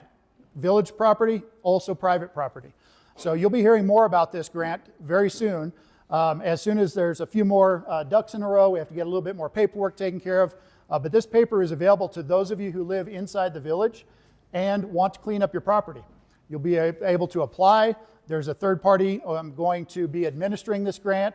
There's an application process. There is a prescription, so you will have to do it through some rules. You're not able to just go do anything you want, but it will treat your property very well. So more to come on that. It's not available just yet, but it will be available very shortly. So I want to talk just a little bit about ISO, and this is going to dovetail right into our last speaker. So insurance, ISO is called the Insurance Service Office. If you've been around here very long, you've heard me talk and give many talks, many presentations about ISO. Cloudcroft has worked very hard, and it's not just the fire department, but it's our admin, our water department, our communications department. All of us put together have done very well in improving our ISO rating in Cloudcroft. ISO ratings go 1 to 10, 1 being the best you can be, 10 being not as good. And so Cloudcroft has achieved an ISO 3, and we've maintained that through 2 inspections. We have 5 inspections every 5 years. We are moving closer to an ISO 2. We hope that by our next 5-year inspection, we'll reach that ISO 2 level. So in that, we're very proud of that, and we've been striving towards that. All of a sudden, we kind of get hit from the side, and our insurance companies are canceling our insurance. Well, wait a minute. We've been working hard as a community to reduce our insurance PPC rating. Why is it now that we're getting our insurance canceled? Explain that. So what ISO did a few years back is they decided that they looked at the landscape and the wildfires that were persisting and growing, and they decided they needed to do something about that. So they came up with what's called the fire line scoring. So fire line scoring is scored at 0 to 30. And it's complex. I'm not going to get into the 0 to 30. It's all available online. In fact, there's some comparison websites. If you put PPC versus fire line scoring, it lays it all out for you in a multi-page document. There's several of them. But suffice to say, we've been focusing on PPC for a long time, and all of a sudden they kind of throw another curveball at us. So we understand what their program is talking about. What we are now trying to better address is how we impact that. How is the work that we're doing on the ground, how is the thinning projects, the treatments that we're doing, the work that is getting done, how do we report that now in a format and to an agency that ISO recognizes and then can send out to those insurance groups that are using that as the criteria for insurance rates or whether you get insurance or not. I'm not going to go too deep into that. Again, Ashley will have lots more on that topic. So one thing that Village of Cloudcroft is going to be implementing soon is the FireWise program. There's kind of two halves to it in how I look at it. FireWise program is one side of it is for individual properties, and that FireWise program, Nick Smokovich with the New Mexico State Forestry, he has helped us many times over the years and will continue to help us in making those presentations. Tonight we have information on that. And so you'll, if you want to, we can talk about that afterwards and pick up literature that's over on the table. It won't be the last time, though. We'll have many of those over the next several years. And so the other part of FireWise is becoming a FireWise community, and that's as a whole. So what that entails is a little bit more complex. And again, not to get into a lot of the details, but you will see that we will be having public meetings. And if you want to be part of those public meetings and have input, this is your time to do that. And it will be important that you participate because one of the areas that will need to be addressed are our ordinances.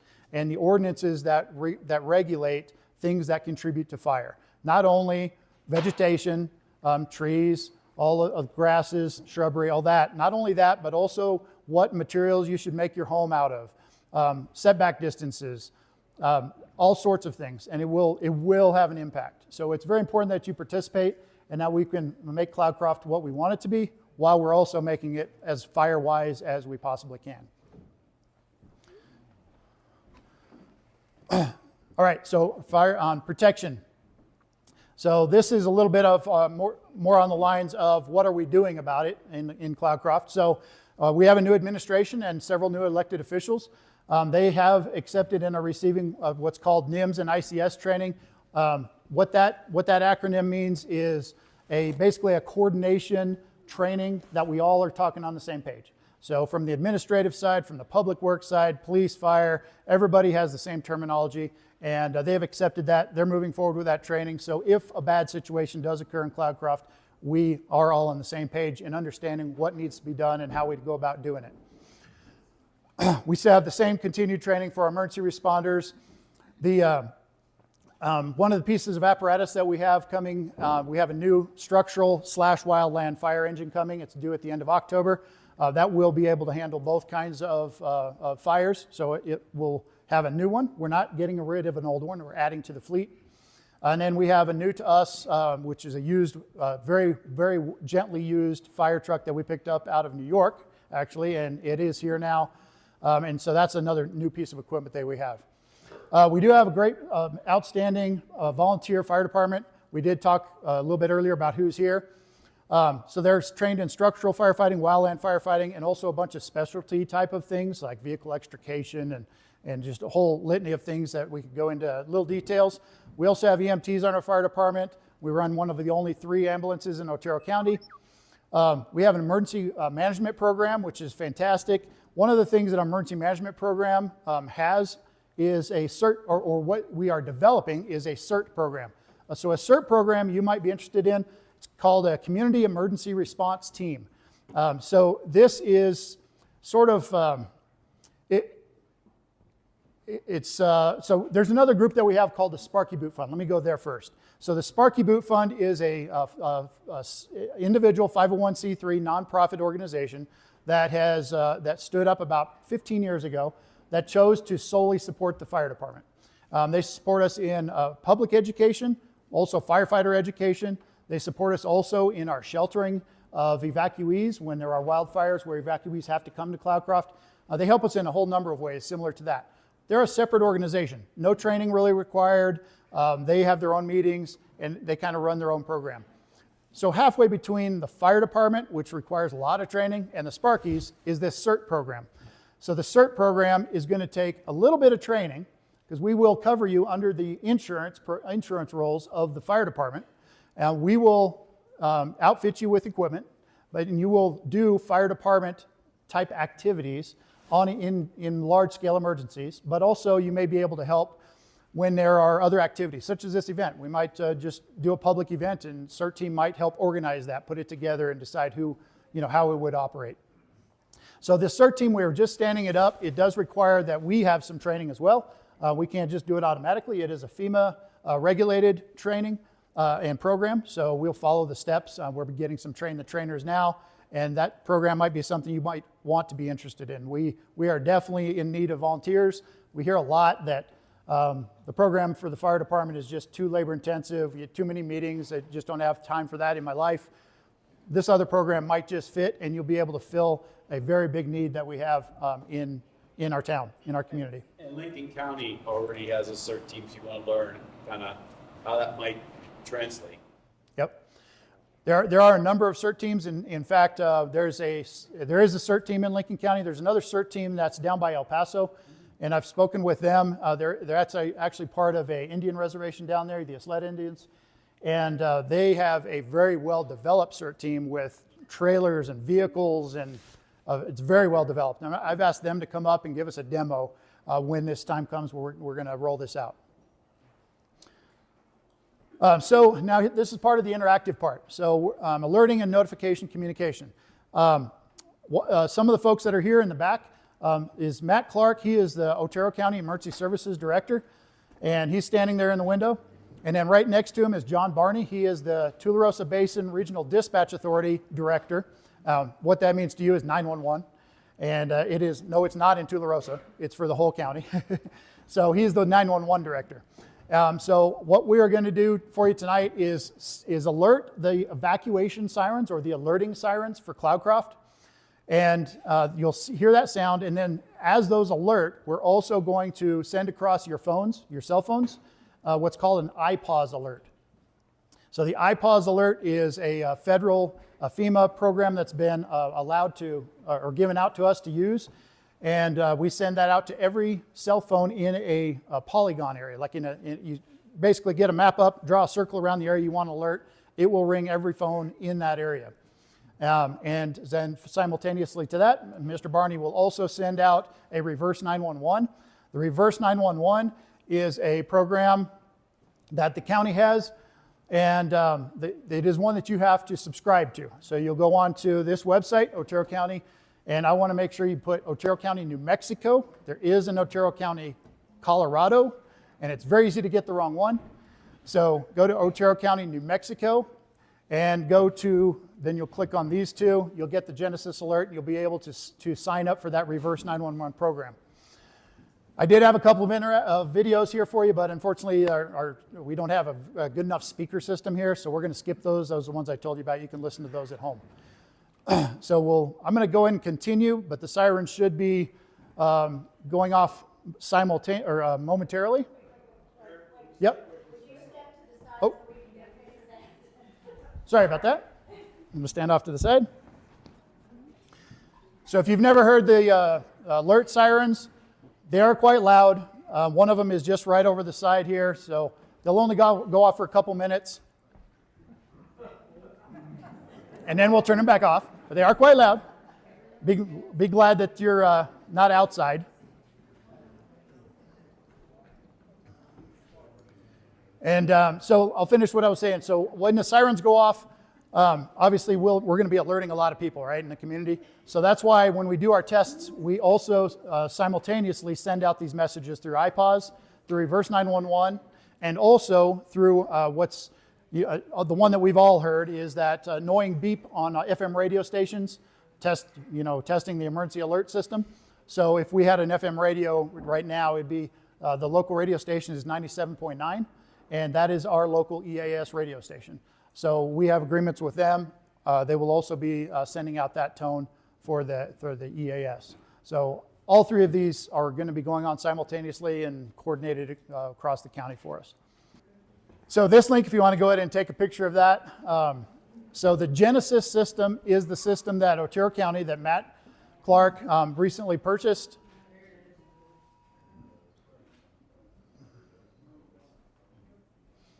So this Genesis system is one part of the overall system. So this is the alerting. So if there's a wildfire that's going to cause us to evacuate certain subdivisions, and this is throughout the whole county. This is not just Cloudcroft. So across the entire county, they will be able to put those polygons into their program. It will call all the phone numbers that are located within the polygon, and also any reverse 911 phone numbers that are registered through the system. You have to do that registration.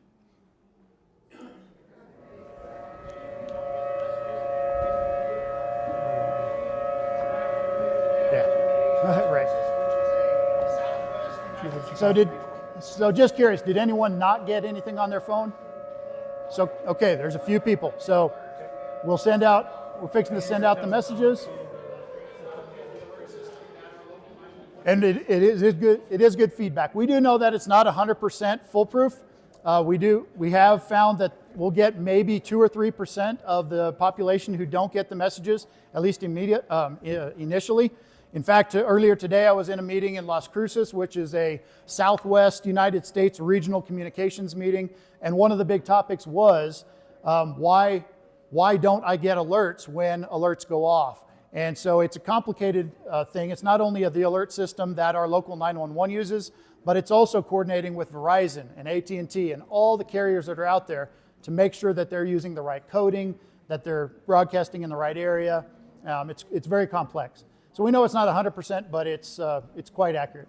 The great thing about iPause is that iPause goes across all services and all numbers. It literally looks at every cell phone that's in a geographical area. It doesn't matter where your cell phone's from. If you happen to be driving through on Highway 82 and you're just in this bubble for a minute, you'll get that message. Some of you may have experienced this with COVID, and you may have been transitioning between states, and different states had different rules at different times. All of a sudden you drove across the border of the state, and then all of a sudden you got this message that said, you can do this or you can't do that. So that was the same message. Question on that, and speaking of COVID, I know that a lot of people were very unhappy about those messages, so a lot of people turned off their location. Could that be one of the reasons why they are not getting the messages? You do have to have location services turned. No? I'm sorry, Barney just corrected me. Any phone that's 2018 or newer, you cannot turn those services off. That is a emergency service system on your phone that you're not able to turn it off. So if there's any phone, most people have probably phones now that are 2018 or newer, you're not going to be able to turn that stuff off. With iPause, like Erich was saying, it does go through some different hoops before it actually gets sent to your phones. So there could be a delay. It could be up to almost 20 minutes after it gets sent usually too. So just know that. Yeah, that is one thing that we did notice, or we did discuss earlier today. The delay, the latency of some of those messages is not acceptable. 20 minutes is not acceptable when you're talking about an evacuation. But typically it's around 5 minutes, 0 to 5 minutes. Most of the time you'll get them pretty quickly. So at the end, we'll give it a few more minutes to get through. I would definitely be interested in, and all of us would be interested in knowing how effective this was, because if there's something that we can do to talk to the cell phone providers or anything else, then we definitely want to do that. Oh, I'm sorry. So what this is, yes, sir.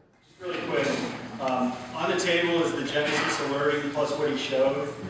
I got the alert on my phone just before the siren went off. Me too.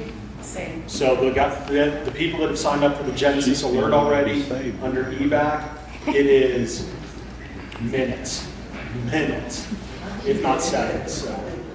Okay, so that's a good point. Although we're using Genesis for both broadcasts, the local Genesis that we looked at, so the Genesis that you can apply to and that you become a member of. Yeah, so just if you guys, has anyone signed up for Rave? About last year, we put out a message about RAID. That's our old reverse 911 program. This Genesis Alert program has taken over. There's two portions to Genesis Alert. There's an alerting, which we can send out alerts, but there's also evacuation information in there. So if we ever have to evacuate, also what's in there is going to tell you if you're in a standby status, if you have to evacuate, where to go, where the shelters are going to be. All that's built in there. Included on a daily basis if there's road closures. You can pull up that app, search where the road closures are, and it also pushes it to Waze mapping software too. So Genesis has a lot of features in there that are going to open it up to the whole county for many incidences. It's not just for emergency situations. So just know that too. So we urge you guys all to get that app on your phone, sign up for it, text messages, phone calls, emails, and app notifications. And it's free. So if you get a notification saying you have to pay for something, reach out to my office down at the 911 center, reach out to Nat's office. We'll walk you through it. We're there all the time. Shoot us an email. We'll help you get through it and everything, but you should not be paying for it. And we know that the fair we were there, we had a couple issues saying people had to pay for it. That is not true. So as I was talking, the Genesis has multiple capabilities. One of those does the local broadcasting, and that's the one you sign up for. So it's very advantageous to go on, become a user of Genesis, and sign up not only your cell phone, but also your home phone if you'd like. The other part of it is the iPause, and that's the one that may take a minute, but that one goes out to a nationwide network and then comes back through the cellular carriers and identifies where you physically are at that time. So it's important to become a member and be aware of both. Okay, so the audible sirens, again, you can go to this link and you can kind of see what we're looking towards. So again, Lauren is helping us with finding grants, and also the village and the council put in what's called an ICIP. They do that every year. It's basically a ranking of all the critical projects that you have in your village. So we put sirens, rebuilding and adding more sirens as one of our top 5 this year.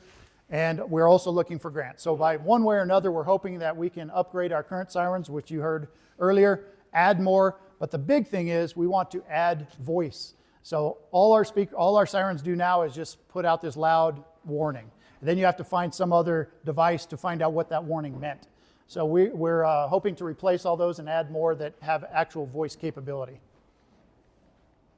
So as I said, if we happen to be listening to a radio and we were tuned to 97.9, that would be giving the information that we talked about tonight. There was a test message that was sent out. In Cloudcroft, this is our emergency alert system radio station. So whether you like this kind of music or not, that's up to you. But if you want to get emergency information when there's an emergency, this is the station to tune to. As far as social media goes, we all know that's a huge part of communications these days. So the Cloudcroft Fire Department Facebook will have the most up-to-date emergency information. If there's emergency notification information, whether it's evacuation or a road closure or whatever it is. So find that there. The Village of Cloudcroft Facebook page will immediately repost what the fire department posts. And I just want to put this up there, and I'm not necessarily an advocate or promoting that watch duty, but during the Ruidoso fires, it kind of popped up all of a sudden on a lot of our radars, and we didn't really know it was out there. But and I was really hesitant at first, so I wanted to see how accurate it was. It was very accurate. It wasn't 100%, but it was up there in the high 90s of accuracy. And so I would say that's a pretty reliable source. I can't say anything to their longevity or what could happen in the future, but we've been pretty impressed with the information that you can get from Watch Duty. It does give you alerts, but I will say in Otero County, we're going to be relying on Genesis. So our information in Cloudcroft will be immediately communicated through or with Otero County, and Genesis is the #1 source of information. But if you happen to be traveling around somewhere else and just want to use Watch Duty, it seems to be a pretty good app. Now, what's more to come is this new app that the Village of Cloudcroft is in the final stages of looking at, and it's put out by App Armor. And we would probably call it something like Cloudcroft Safe or something like that. But But what this app does, it would not only send you emergent alerts, but alerts that are maybe not as critical, like water outages, road closures within the village. But it also could be used to alert you of upcoming CPR classes. It could be maybe you're part of the new neighborhood watch program. We can use it for putting out information there. So it'll have a lot of things. It's kind of like the one-stop shop of notifications of things happening in Cloudcroft, mainly in the government side of things, but it could spill over into some other areas. The cool thing is that it does give you those alerts. And so if you have that app downloaded, which we're working on getting that implemented in the next few months, this app is really good for that. So look forward to this. This will be a really cool app for that. Again, alerting and communications. Eric, could I add something? Yes. So one thing about notifications and evacuations, we learned the hard way in Rio, so both during the Wildfire and during the software consult is, unfortunately, all this technology is relying on energy, electricity, and when the power lines go down in a major fire, a lot of this stuff fails. We were working on backup generators, I'm sure it's one of those infrastructure things. But I guess one thing I just want to point out is that each one of us has some God-given gray matter between our ears, hopefully we're still using it. And when you see a column of smoke, make the necessary preparations for evacuation. There's a program called Ready, Set, Go. It's been adopted statewide. Otero County's adopted it. One of the things is having, when fire season comes around, have your go bag. Have a plan to take all your primary things like your medication that you need, your all the P's, phone, prescriptions, pets, parents.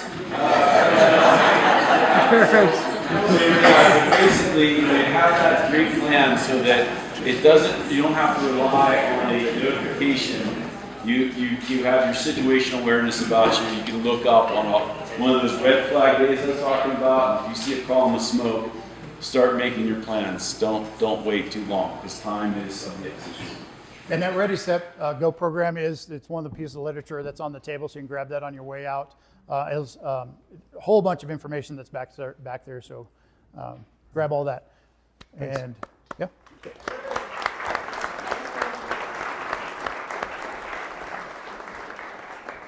There is, like Erich said, there's a lot of literature. We'll be publishing something. If you're subscribed to the Reader, you'll get an email with links to everything and a wrap-up of all this. And when we put out the video that we're recording, we'll be publishing that too.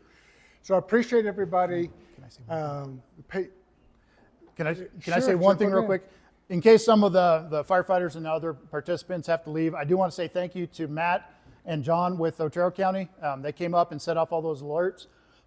Please, before you leave, I do want to get a raise of hands. Not right now, but after Ashley's presentation, I do want to get a raise of hands of who did get all those alerts. So we have a good idea of what our audience is going to be, basically. And also to Bob Flott for sending out that emergency alert system message. Right. Yep, thanks.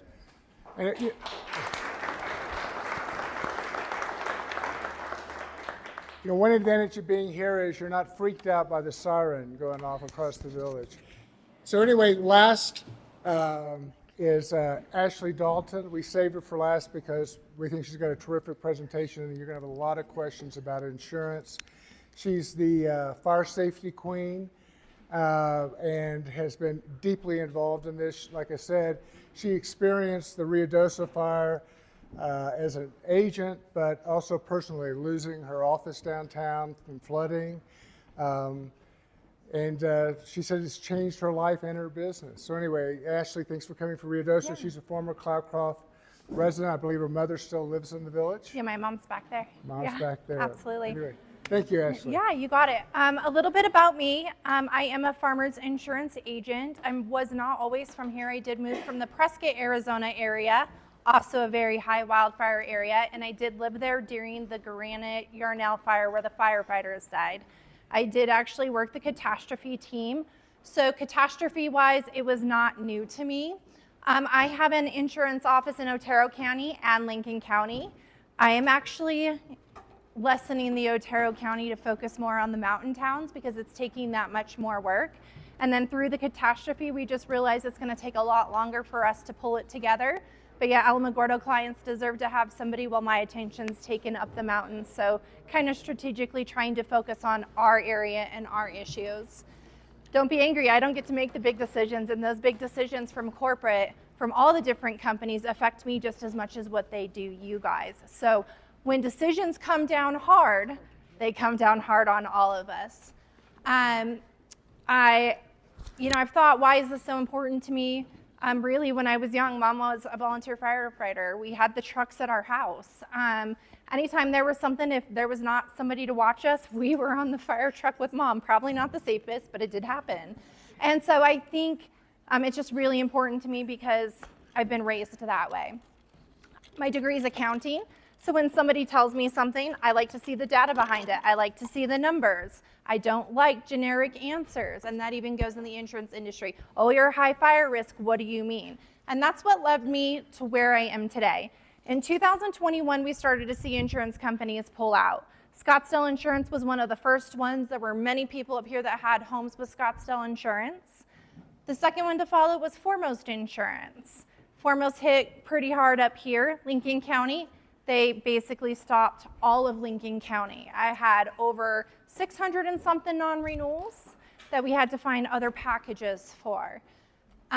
So I didn't want a generic answer anymore. Every time I called somewhere, I was getting a generic answer. You're high wildfire. Why? Which led me to Nick. And Nick and I basically went down the rabbit hole together of research, data.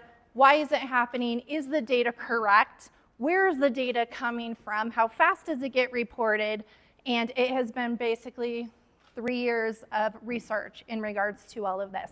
One thing that makes me very unique is as a farmer's agent, if farmers says no to something, I then become a brokerage.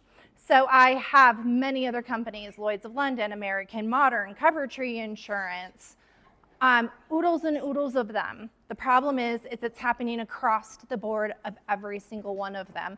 And that's one of the things that I was really struggling with. There we go. So when Nick and I were doing a lot of this research, a lot of it led us to online companies that are statistical companies that gather data and then report them. We really didn't understand a lot of it, to be honest. We didn't understand where it come from, how it's derived, is it correct? So we actually asked them to come speak last year and give us a little bit of information at the Urban Fire Summit in Ruidoso. What we learned is they're using a lot of our own programs from the government to rate. I've learned a little bit more information in regards to all of this. 2017, 2018, 2019 were very heavy wildfire years all across the West Coast. Insurance companies were suffering significantly, and what they were trying to do was come up with a data way to rate wildfire, similar to what flood rating is, right? A flood map. What are the statistical data features that you need to build above so that you don't get flooded? That's exactly what they created with these programs through VeriRisk to rate wildfire. The catastrophe models look at everything between weather, fuels, ignition data. It looks at how the fire is going to spread if it happens. It looks at property information, building codes, wildfire mitigation, fire suppressions, and it considers increases in development and exposure over time, overgrowth, and those sorts of things as well. So they basically compile all of this, and then they reported it to all the insurance companies. Here's another look at the information that they truly layer on top of each other.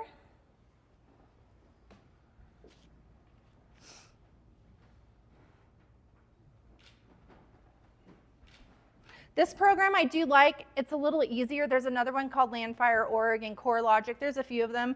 This one's really easy to use. Some of the other ones you pretty much have to be a scientist in order to get into it. So this is a map of Cloudcroft. So there is a website that is called riskfactor.com, wildfirerisk.org. These are all operated by the Forest Service and those entities. And if you will look at Cloudcroft, it states that we have 1,045 homes in the severe risk of wildfire.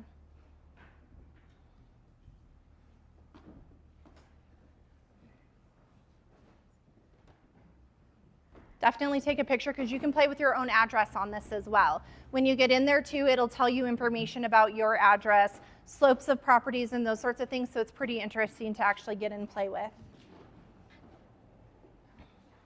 So why is it hard to get homeowners insurance in high fire prone areas? We know we're high fire prone, right? The data shows us that we are. I was disproved in thinking everybody was crazy and we were just doing just fine.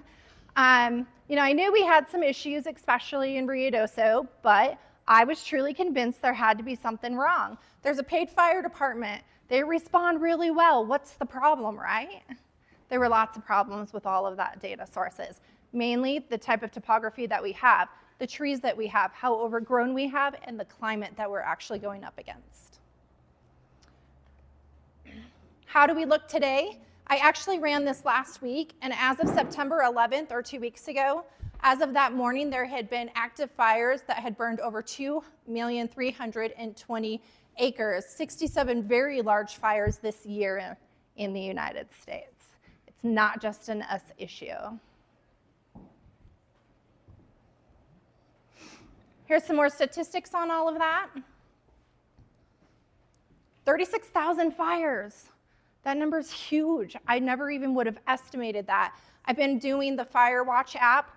I'm licensed in Texas and Arizona. A few weeks ago, well, we actually were in Arizona when the Ruidoso fire started. There was a fire by lightning just right outside of the lake that they were at.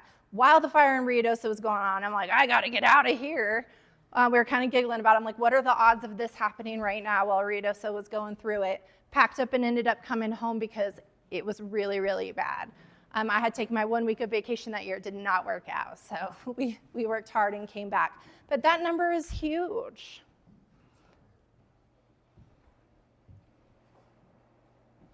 Here is another version of wildfire mapping. This one's done by the Forest Service, USDA. Very hot spot we are. So what do we do with all of this? Riskfactor.com, I basically just put in some of the communities in Otero County to see how we hold up. What you'd be interested in seeing is Alamogordo's even a medium risk. La Luz, high risk. My house is right off the highway in La Luz. I am a PPC 7, and we'll dive into that just a little bit of what that means. Pretty high risk, volunteer fire department. I have a hard time getting insurance right there, right off the highway in La Luz. Tularosa, high risk. Kind of crazy. Cloudcroft, 100%. High Rolls, 100%. So insurance companies, they had to find a way to navigate all of this because we are losing so much money. The other farmer's agent in Ruidoso and I sat down the other day at the task force meeting. They are saying that there were 1,500 structures, 900 homes that were lost in the fire. The average claim is currently sitting at $1.1 million per home. Let me break that down just a little bit. Let's say you have a 2,000 square foot house. The building cost in Ruidoso is about $300,000 now. So you're looking at about $500,000 at a minimum to rebuild just the structure. Then you add in your personal property. Then you add in the loss of use for when a catastrophe happens. You get paid for during the evacuation to have a new place to live, all those sorts of things while you're making the decision on if you're going to rebuild. 1.1 million, 900. That's $900 million. Now, if you take those same 900 people, you charged them $2,000 a year for insurance, which is actually higher than what it had been in the past. The last 4 to 5 years, it's definitely jumped, but that was pretty average for Mountain Town before. And then multiply that times 20 years, times the 900 people, and we're barely scratching the surface of $90 million, which means our county alone in one fire is negative $800 million, just right off the bat. That is why the insurance companies are taking a serious look at all of this. Let's dive in just a little bit. Protection class, fire line. Protection class was developed in the 1970s. It was the original idea on how to rate for insurance. Protection class really was just based off of the fire team in the community, to be honest. Right around 2004, ISO realized that that was not a really good variable for rural areas. A lot of rural areas don't have fire hydrants. They don't have paid fire departments, and they realized that it wasn't an accurate rating source. So they developed what is called Fireline. Fireline is the fuels around your property. What's the grass? What's the trees? What is the brush around your home? The slope of your property. Can the fire department truly save your home and get all the way around it? How steep is that? I can tell you right now that when I did live here, I lived over on Apache, and there were days that I just had to pray that I was going to make it into the parking lot, especially if it was icy. That's something that we really have to take account for as well. And then the access. What is the access to the property? Can the fire truck even get there? So in one of our CWPP meetings in Ruidoso, it was said by the old emergency manager that there were homes during the McBride fire that they had to bypass because the fire truck would have never made it down the road to get there. And he's not legally allowed to put his men in danger to save a house. It goes back to what they've said about that defensible space. They will try to save the ones that they can, that have created the atmosphere for them to be able to save them. So that was the newer ratings. Yes, one company does 0 to 30. The other one, which is CoreLogic, they do 1 to 100, so just different bases on that. And we're seeing insurance companies use variables across that. What is new? 2018, when the insurance companies were trying to find a way to rate it, they developed wildfire mapping. Wildfire mapping has been launched and approved nationwide, even adopted by the Department of Insurance. They're actually trying to come up with their own map, which you can access online, put in your property address. It'll tell you what your fire line is, what your PPC is, and what your wildfire score is. The problem is we're a hot spot, pretty much all the way from Tiburon, all the way through Nogal, even some areas of Carrizozo. So it hits our communities very, very hard. The problem is a lot of insurance companies are no longer looking at PPC and fire line first. They're looking at the wildfire map. Then they're making a decision on whether they even look at PPC or not. I can tell you right now, a lot of them aren't even looking at us, period, because of our wildfire score. So it gets very, very difficult. Then what do the insurance companies look at? The construction type of your home. What type of roof do you have? Have you had any renovations? Have you updated your panel? Have you updated your plumbing? What's the condition of your property? Is it dilapidated? Is it going to catch fast? Do you have peeling paint? Do you have shingles that are flapping where embers can get underneath it? Also, the size of the property is a big one. A lot of insurance companies do not want to take on anything more than $750,000 to rebuild right now because we are in a high zone. So the higher you get, the harder it's going to be. There are different types of building materials that the insurance companies look at, and they basically put them into categories. You've got your fire resistive, non-combustible, basically ordinary, which is really like stucco and frame, heavy timber, and then wood framed. Wood framed with log. I can tell you right now, you will not get an insurance policy. Very difficult right now. What do we do for our community? When we do research and we learn, right? Mitigation actions. Individual homeowners paying attention to their own properties, reducing fuels. Wildfire-informed development plans, external buffers around properties. I can tell you right now that one of the things that's being discussed in Ruidoso is a ring around Ruidoso. Very difficult to do. And that like 10 miles of just Ruidoso itself, you have federal, private. So many entities to go across all of those, it's going to be a heavy toll, but everybody's on board to do it. They have been. We've been talking about it. Miss Laura, she got us some money. Just wasn't fast enough yet. So am I right, Laura, that 2 of the neighborhoods that were in the defense grant are now completely gone? So probably going to have to kick that back, make some adjustments. We have a lot of them. Yep. And then combining all of that with 3 strategies, I've done a lot of research on the Paradise fires, what they're doing now. Insurance companies are actually starting to come back in after all of this. What is it that they are doing? They are doing those 3 things. They are focusing on a barrier, informed developments, and mitigation on individual homeowners. The last thing is fire-wise neighborhoods. So we'll definitely dive into that. One of my biggest questions, I got called in by a corporate all the way up to Albuquerque. I was sweating it because it was just like 3 weeks after the fire, and I'm like, what now? I can't handle anymore. What's happening? Many companies were following suit and were going to actually pull out of Lincoln County. They were going to pick and choose really here. We are not as high risk as Lincoln County is. Kind of crazy, but Lincoln County is a little bit drier. We don't get as much precipitation. It takes longer to melt up here. So there are clear variables as of why Lincoln County is a little bit more high risk. But one of the bigger ones that we have found is that for all of Lincoln County, there's one paid fire department. The rest of them are volunteer. So we're 93% volunteer for a larger community than what here is, and that is one of the factors. And in fact, you have to hand it to Erich because you guys are a 3. Ruidoso was a 2, even with the paid fire department, and they actually just got bumped to a 3. So currently, Cloudcroft and Ruidoso are on the same PPC code. So that's kind of a heavy hit that we did not expect, actually. Yeah.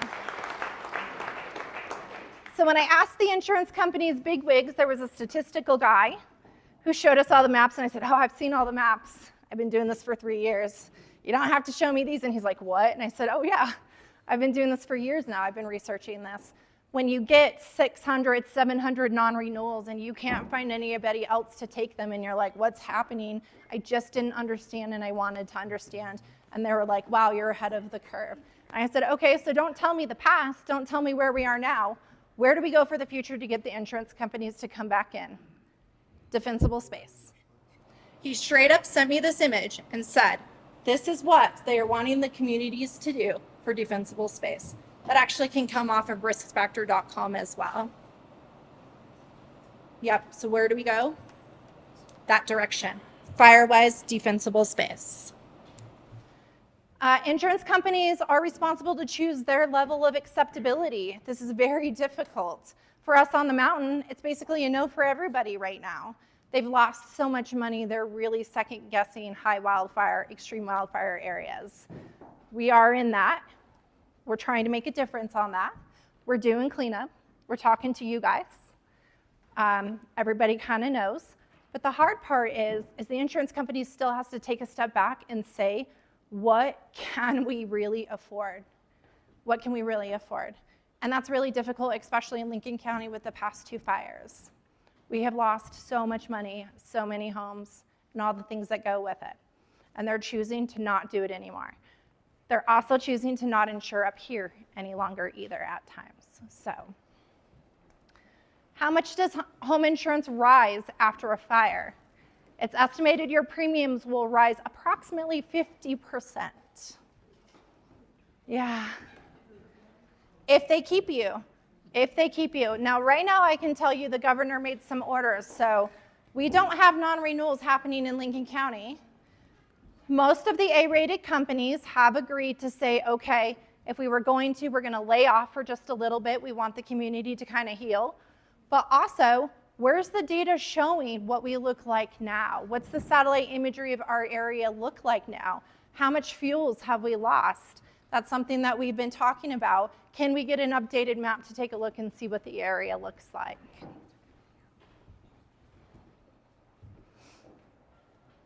What do insurance companies do when they start to lose too much money in territories? They move out of the high-risk areas. They reevaluate acceptability in the current areas. They tighten their underwriting. They re-inspect current policies. I bet you guys have had some of those. Yep, whether it's satellite imagery or somebody actually walking around the property, the companies are definitely doing that. They cut advertising. They cut employees. Farmers Insurance has probably let almost 5,000 bigwigs go to try to recoup what's being lost because we just can't keep up. The other variable to that is since COVID, building costs have risen so high. We never expected to be paying what we're paying right now to build the homes that we're building right now. It's been said today that the building cost in Ruidoso for an average home is $400 per square foot. Before the fire, it was $250 per square foot. So in 90 days, that is how much it's changed. But granted, we lost our lumber yard to flood. Any work that's going to be done, they're going to have to actually drive to Roswell, the contractors, or Alamogordo to get the materials. You add in the freight, you add in the gas, you add in all of that, and it's going to drive it up. So yeah, in corporate. Reduce agent commissions. As an agent in 2018, we made 14% commission. So let's say your bill's, $1,000. We made $140. That got bumped down to $7. So we are having to work harder to get insurance policies, quote them way more than ever before, and we get paid way less. But yet we have to have more staff because we're quoting way more because so many companies are declining. So be kind to your insurance agent because they're working really hard. Where do we go from here? Education. Report positive changes faster. This has been one of my biggest goals, is how when we do things in our community, can we get the data reported faster to the fire marshal for the state or the ISO department? What can we do to make those good things report faster to the insurance companies? Better communication and cross-boundaries treatment.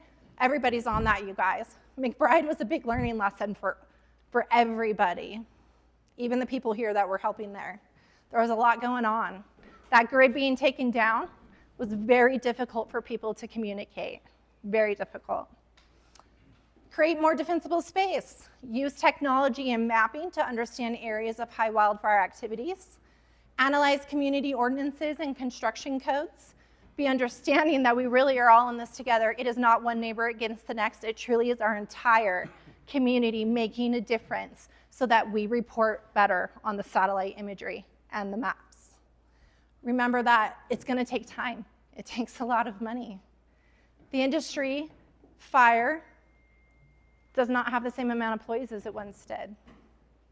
Not as many people want to do it any longer. There's a lot of liability in it. You could get sued while being on the job.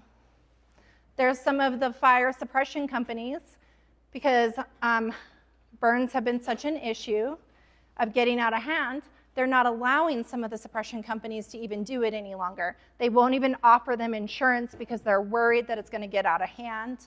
So we don't even have the same amount of people helping as what we once did. And it's really, really difficult. So I think that's all I have for you guys. Well done. Thank you.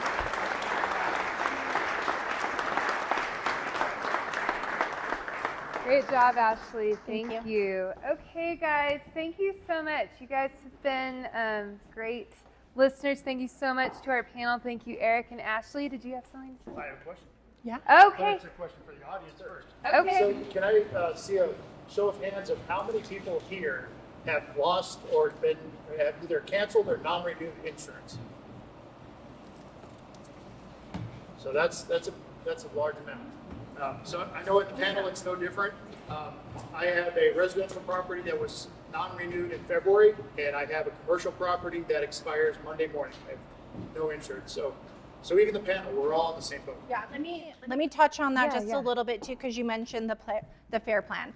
In the state of New Mexico for homeowners, and there's a few keys to this, you have to be a owner-occupied or secondary. There is the New Mexico FAIR plan. So if you are having a hard time getting insurance, they are an asset. However, you have to exhaust all avenues of A-rated companies before they will let you use it. You can't have a quote from American Modern and just not want to pay the premium. It does not work that way. The FAIR plan currently only goes up to $350,000. However, if you're in a PPC 8, 9, or 10, it only goes up to $225,000. And that is dwelling A, B coverage, which is personal property, and C coverage. So that's not a whole lot to fit into $225,000. For most homes here, not going to work, it's not going to be enough, and it's sure not going to get you what you need for a mortgage. So it is a big deal. However, with what Ruidoso is going through, we have been begging and begging and begging for some alternatives, and it has been said that they're going to launch a 4-tier program. It will go up to $1 million, but it will not launch until 2025. Just the technology behind it is a lot of money to get it beefed up, and then the amount of claims. So the FAIR plan, they took giant hits in the Ruidoso fire. I have one cabin company alone that was 18 little cabins. Every single one of them was the FAIR plan. Between that and the lawsuits between insurance companies for not wanting to provide the $5,000 additional living expenses, the State Department is bombarded with money going out because of lawsuits. Lawsuits, lawsuits, lawsuits. Legalities, legalities, legalities. It's getting harder, it's getting harder. I had a claims adjuster tell me the other day that for farmers insurance, we get $1 million lawsuit every hour of every single day across the United States. Some other things, it's really important to check your coverage, you guys. If your agent calls you to say, come in, we need to review, you need to do it. Because if you remodeled, you added a deck, you dug out a basement, you changed your countertops, and you did not tell your agent, you do not have coverage, period. Every single home has a formula where we put in every feature of your house, and we have to provide replacement cost. So it doesn't matter if you buy a $300,000 house, if it's 3,000 square feet and you just got a really killer deal, you're not gonna be paying for $300,000. We have to pay to replace that home. And they're getting very, very strict on that because of the lawsuits. I can give you an example. They say when there's a tragedy, you have 10% lawsuits. I had over 100 total lost farmers' homes and almost 40 outside lines total losses in Ruidoso. It's been a very, very busy 90 days. I'm right around 9 or 10 lawsuits, mainly because we did not review policies. As an insurance agent, I have a second system just for that where we email and we text message, just to show that we initiated that, because we have a responsibility to open up that conversation with you guys. We have that responsibility to say, hey, what's changed? But if we don't get answers, you don't respond to emails, it does prove, hey, there was no teamwork here. And as insurance agents, it truly is teamwork. We can't insure what we don't know about. We also can't guide you if you're not willing to talk to us about it as well. Well, I don't want to tell you how many guns I have. Cool, not going to be covered. It's the way that it works. So make sure you're discussing all of those needs with your insurance agent. Assets, it's important to discuss your assets. Lawsuits are on the rise. Even with the cleanup in Ruidoso, we've actually been advised to not cancel any insurance policies till the cleanup is done, because there are a lot of looky-loos driving around, getting out of their car, playing with the metal, lifting things up. And if they get hurt on that property, they can still sue the homeowner. Wow. Yes. So, as a rule of thumb, you want your liability on your insurance policies to cover your assets. You can be sued for your retirement. You can be sued for, at times, homes. There are some exclusions depending on states. There are some states that say, hey, that's not okay. You can't take other things, just not the home. What about New Mexico? New Mexico, it's a little iffy because there are some where, yes, they can at times. Here's the variable on that, though, you guys. It's also important to pay attention to the name that you're putting on your insurance policy. Let's say you have a nightly, weekly rental. Put it in an LLC. I can tell you right now it's going to be a little harder to find insurance, but it's going to save you when there's a lawsuit. And Airbnbs, very, very high risk to insure. I have had a few huge Airbnb lawsuits. One of them, a maid left some rat poison underneath the bed and a baby ate it. Yes, big, big deal. Another one, some kids that were staying in it actually packed snow up and were snowboarding off of it. The homeowner did get sued. It was eventually dropped, but we had to pay to go to court and go to litigation to even represent them in a court of law. And those are things like nightly, weekly wise. Also, that's why the New Mexico Fair Plan does not allow insurance on rentals or nightly, weekly. They don't include liability. They won't insure them, period. Has to actually be a home. For business owners, there is no fair plan. It's there, but it's not required by law to have coverage. And so that's something we're trying to fix. They can decline a business right now with the fair plan. It's new. It's only been around like 2.5, 3 years where they've actually been putting money into it, so just not enough money as of yet. So we're really trying to work hard on that because I have condo associations and none of them have insurance, or if they do, they went with a surplus company and they excluded Wildfire. So you could surely tell the condo complexes that went with the surplus lines during the fire because they were freaking out completely. No coverage, they are excluding them. Surplus lines carriers do not have to follow the rule of the normal insurance law in the state of New Mexico. So they don't have to abide by your normal homeowners packages or dwelling packages as well. So it's a big thing. Okay. I think that might be everything. Yeah, thank you. I'm Cool. going to go ahead and open it up. Thank you, Ashley, You got for it. that information. That was great.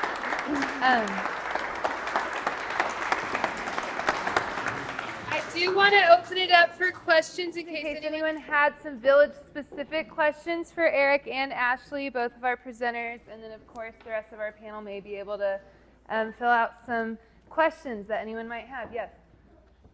I live in Twin Forks, and I got notified through my Experian credit notifications that my homeowners insurance had made a note on my whatever, that I had been recently affected by wildfire, which I had not.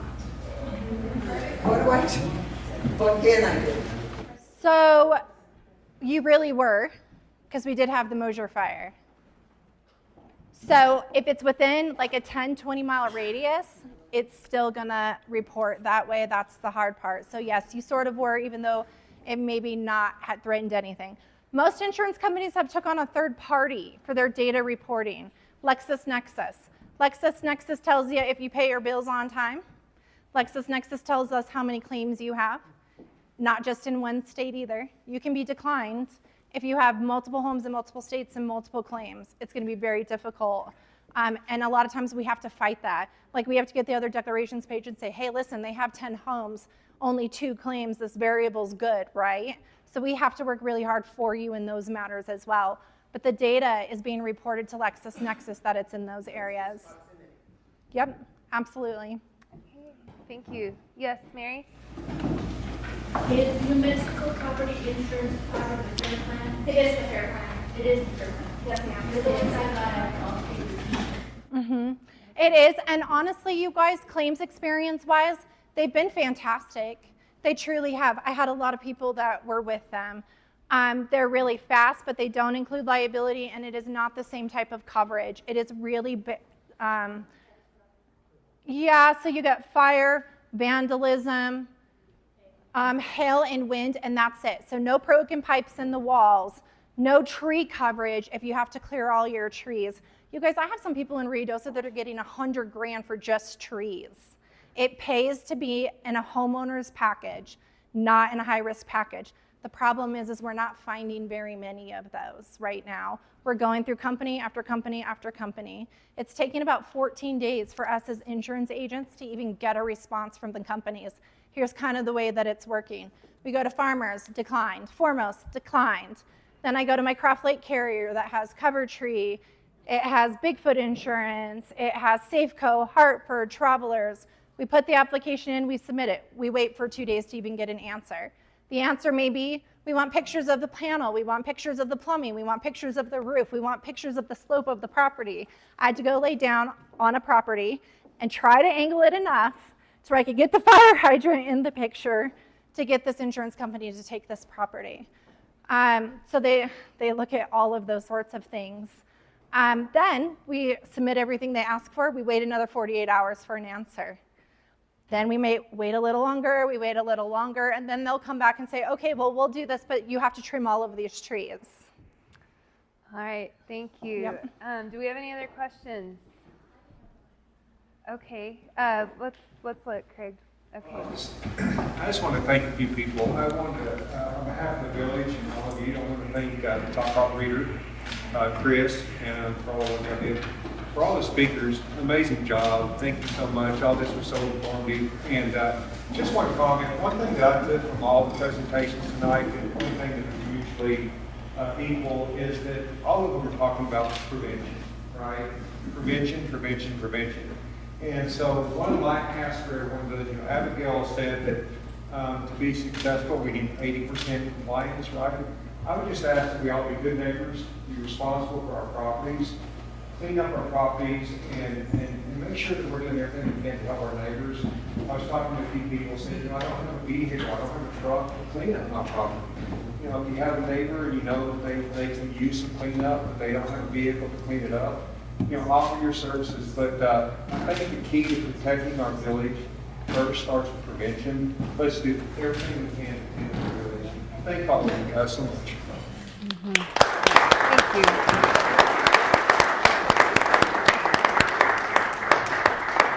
All right, do we have any more questions? All right, Nancy, yes. My question is, you know, I used to live in the village and I drove around a lot, and there are so many properties that are not being maintained. There's junk piled up, there are trees down, there are shrubs, there's tons and tons of needles that have piled up.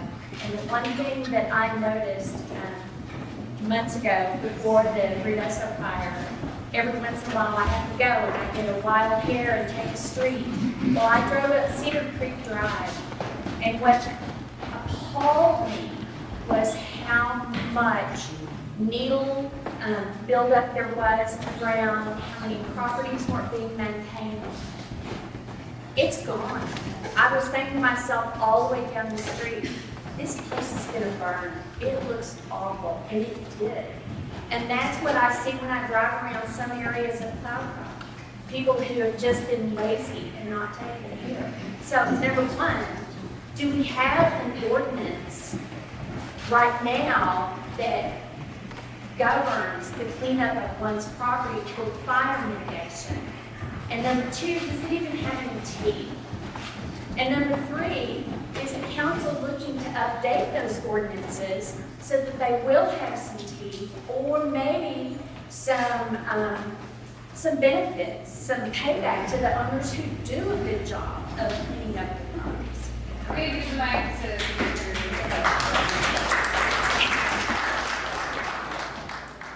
So, I'm sorry. So that's a great question. Can everybody hear me? Outstanding question. And actually, we were talking about this morning, myself and the clerk. So one thing I promise you guys, and I'm not going to lecture you, but one thing I promise you guys, I'd always be transparent and honest with you. One of the things that we are going to do, our ordinances has no meat on it right now, none whatsoever. So right now, if we were to citate someone because they had debris around their home and it needed to be cleaned up and it was a bad fire hazard, right now, basically, I'm just kind of paraphrasing, our ordinance would basically say that we're going to ask you to clean it up, and if you don't, we'll put a lien on your home. Well, how many people have lived up in these homes, their families of generations, that these homes have been up here owned by the same families for 100 years. So if I put a lien on your home, what good's that going to do? It's not going to do any good. So one of the things that we're going to do is we're going to have an ordinance workshop, and we're going to change the ordinances in the village. And I'm just going to be honest with you, if your house, your area is in bad shape, you're going to get citated, and we're going to put the fee behind it, and if you don't clean it up, we're going to take action to make it clean.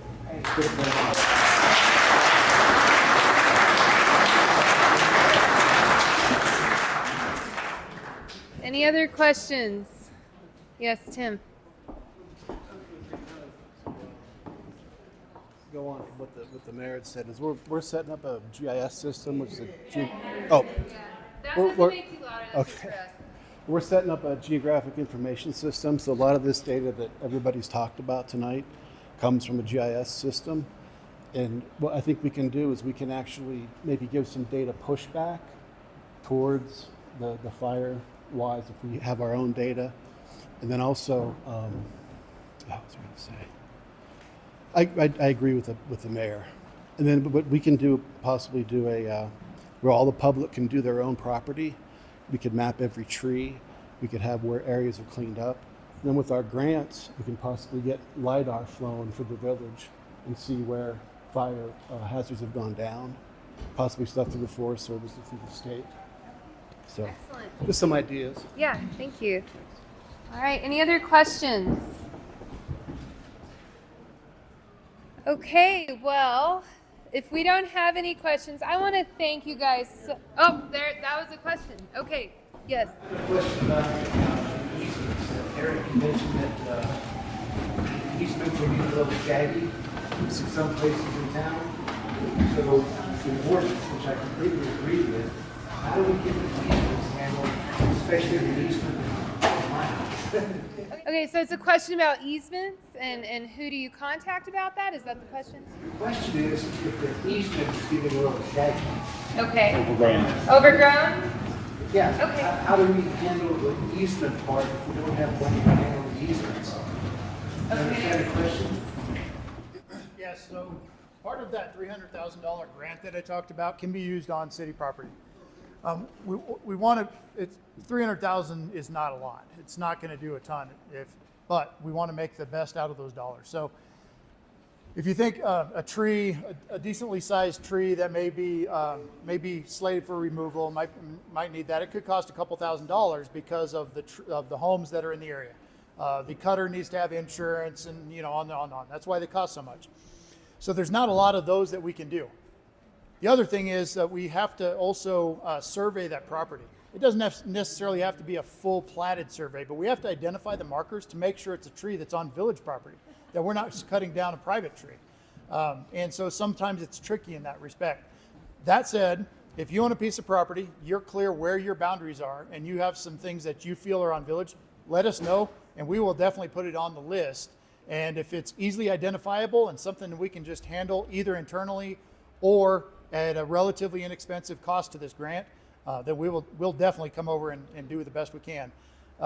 Again, I want to reiterate though that we're pursuing other grant opportunities to expand that, and we want to eventually treat all those city streets and all of those things. But it is quite an effort, and I will, I guess, a little bit of begging, just like we talked about in working with your neighbors. Invariably, we are going to run into people who that tree is the tree that their grandpa planted, and it is the only tree that's keeping them alive. Their family will completely fall apart if that tree is cut down. It's going to happen, and it'll happen multiple times.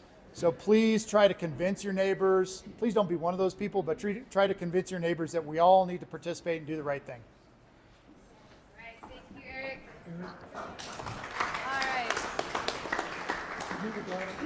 So I do want to thank everyone for coming. And before you go, I just want to say, Chris and I are incredibly proud of the reporting that we've been doing through Cloudcroft Reader. If you feel we are serving the community, please make a pledge today. We have QR codes on some sheets there with the materials.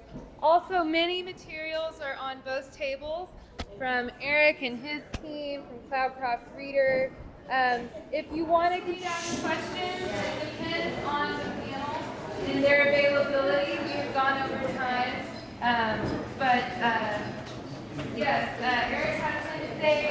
My final question was, at this point, how many people have received a message of some sort on their phone? So only like 10%. On your phone, please raise your hand. How many people received a message of some sort on your phone tonight? So maybe 10%. Okay, so we know, Matt and I will take that information and we will find out how that would work better. Thank you. Yeah.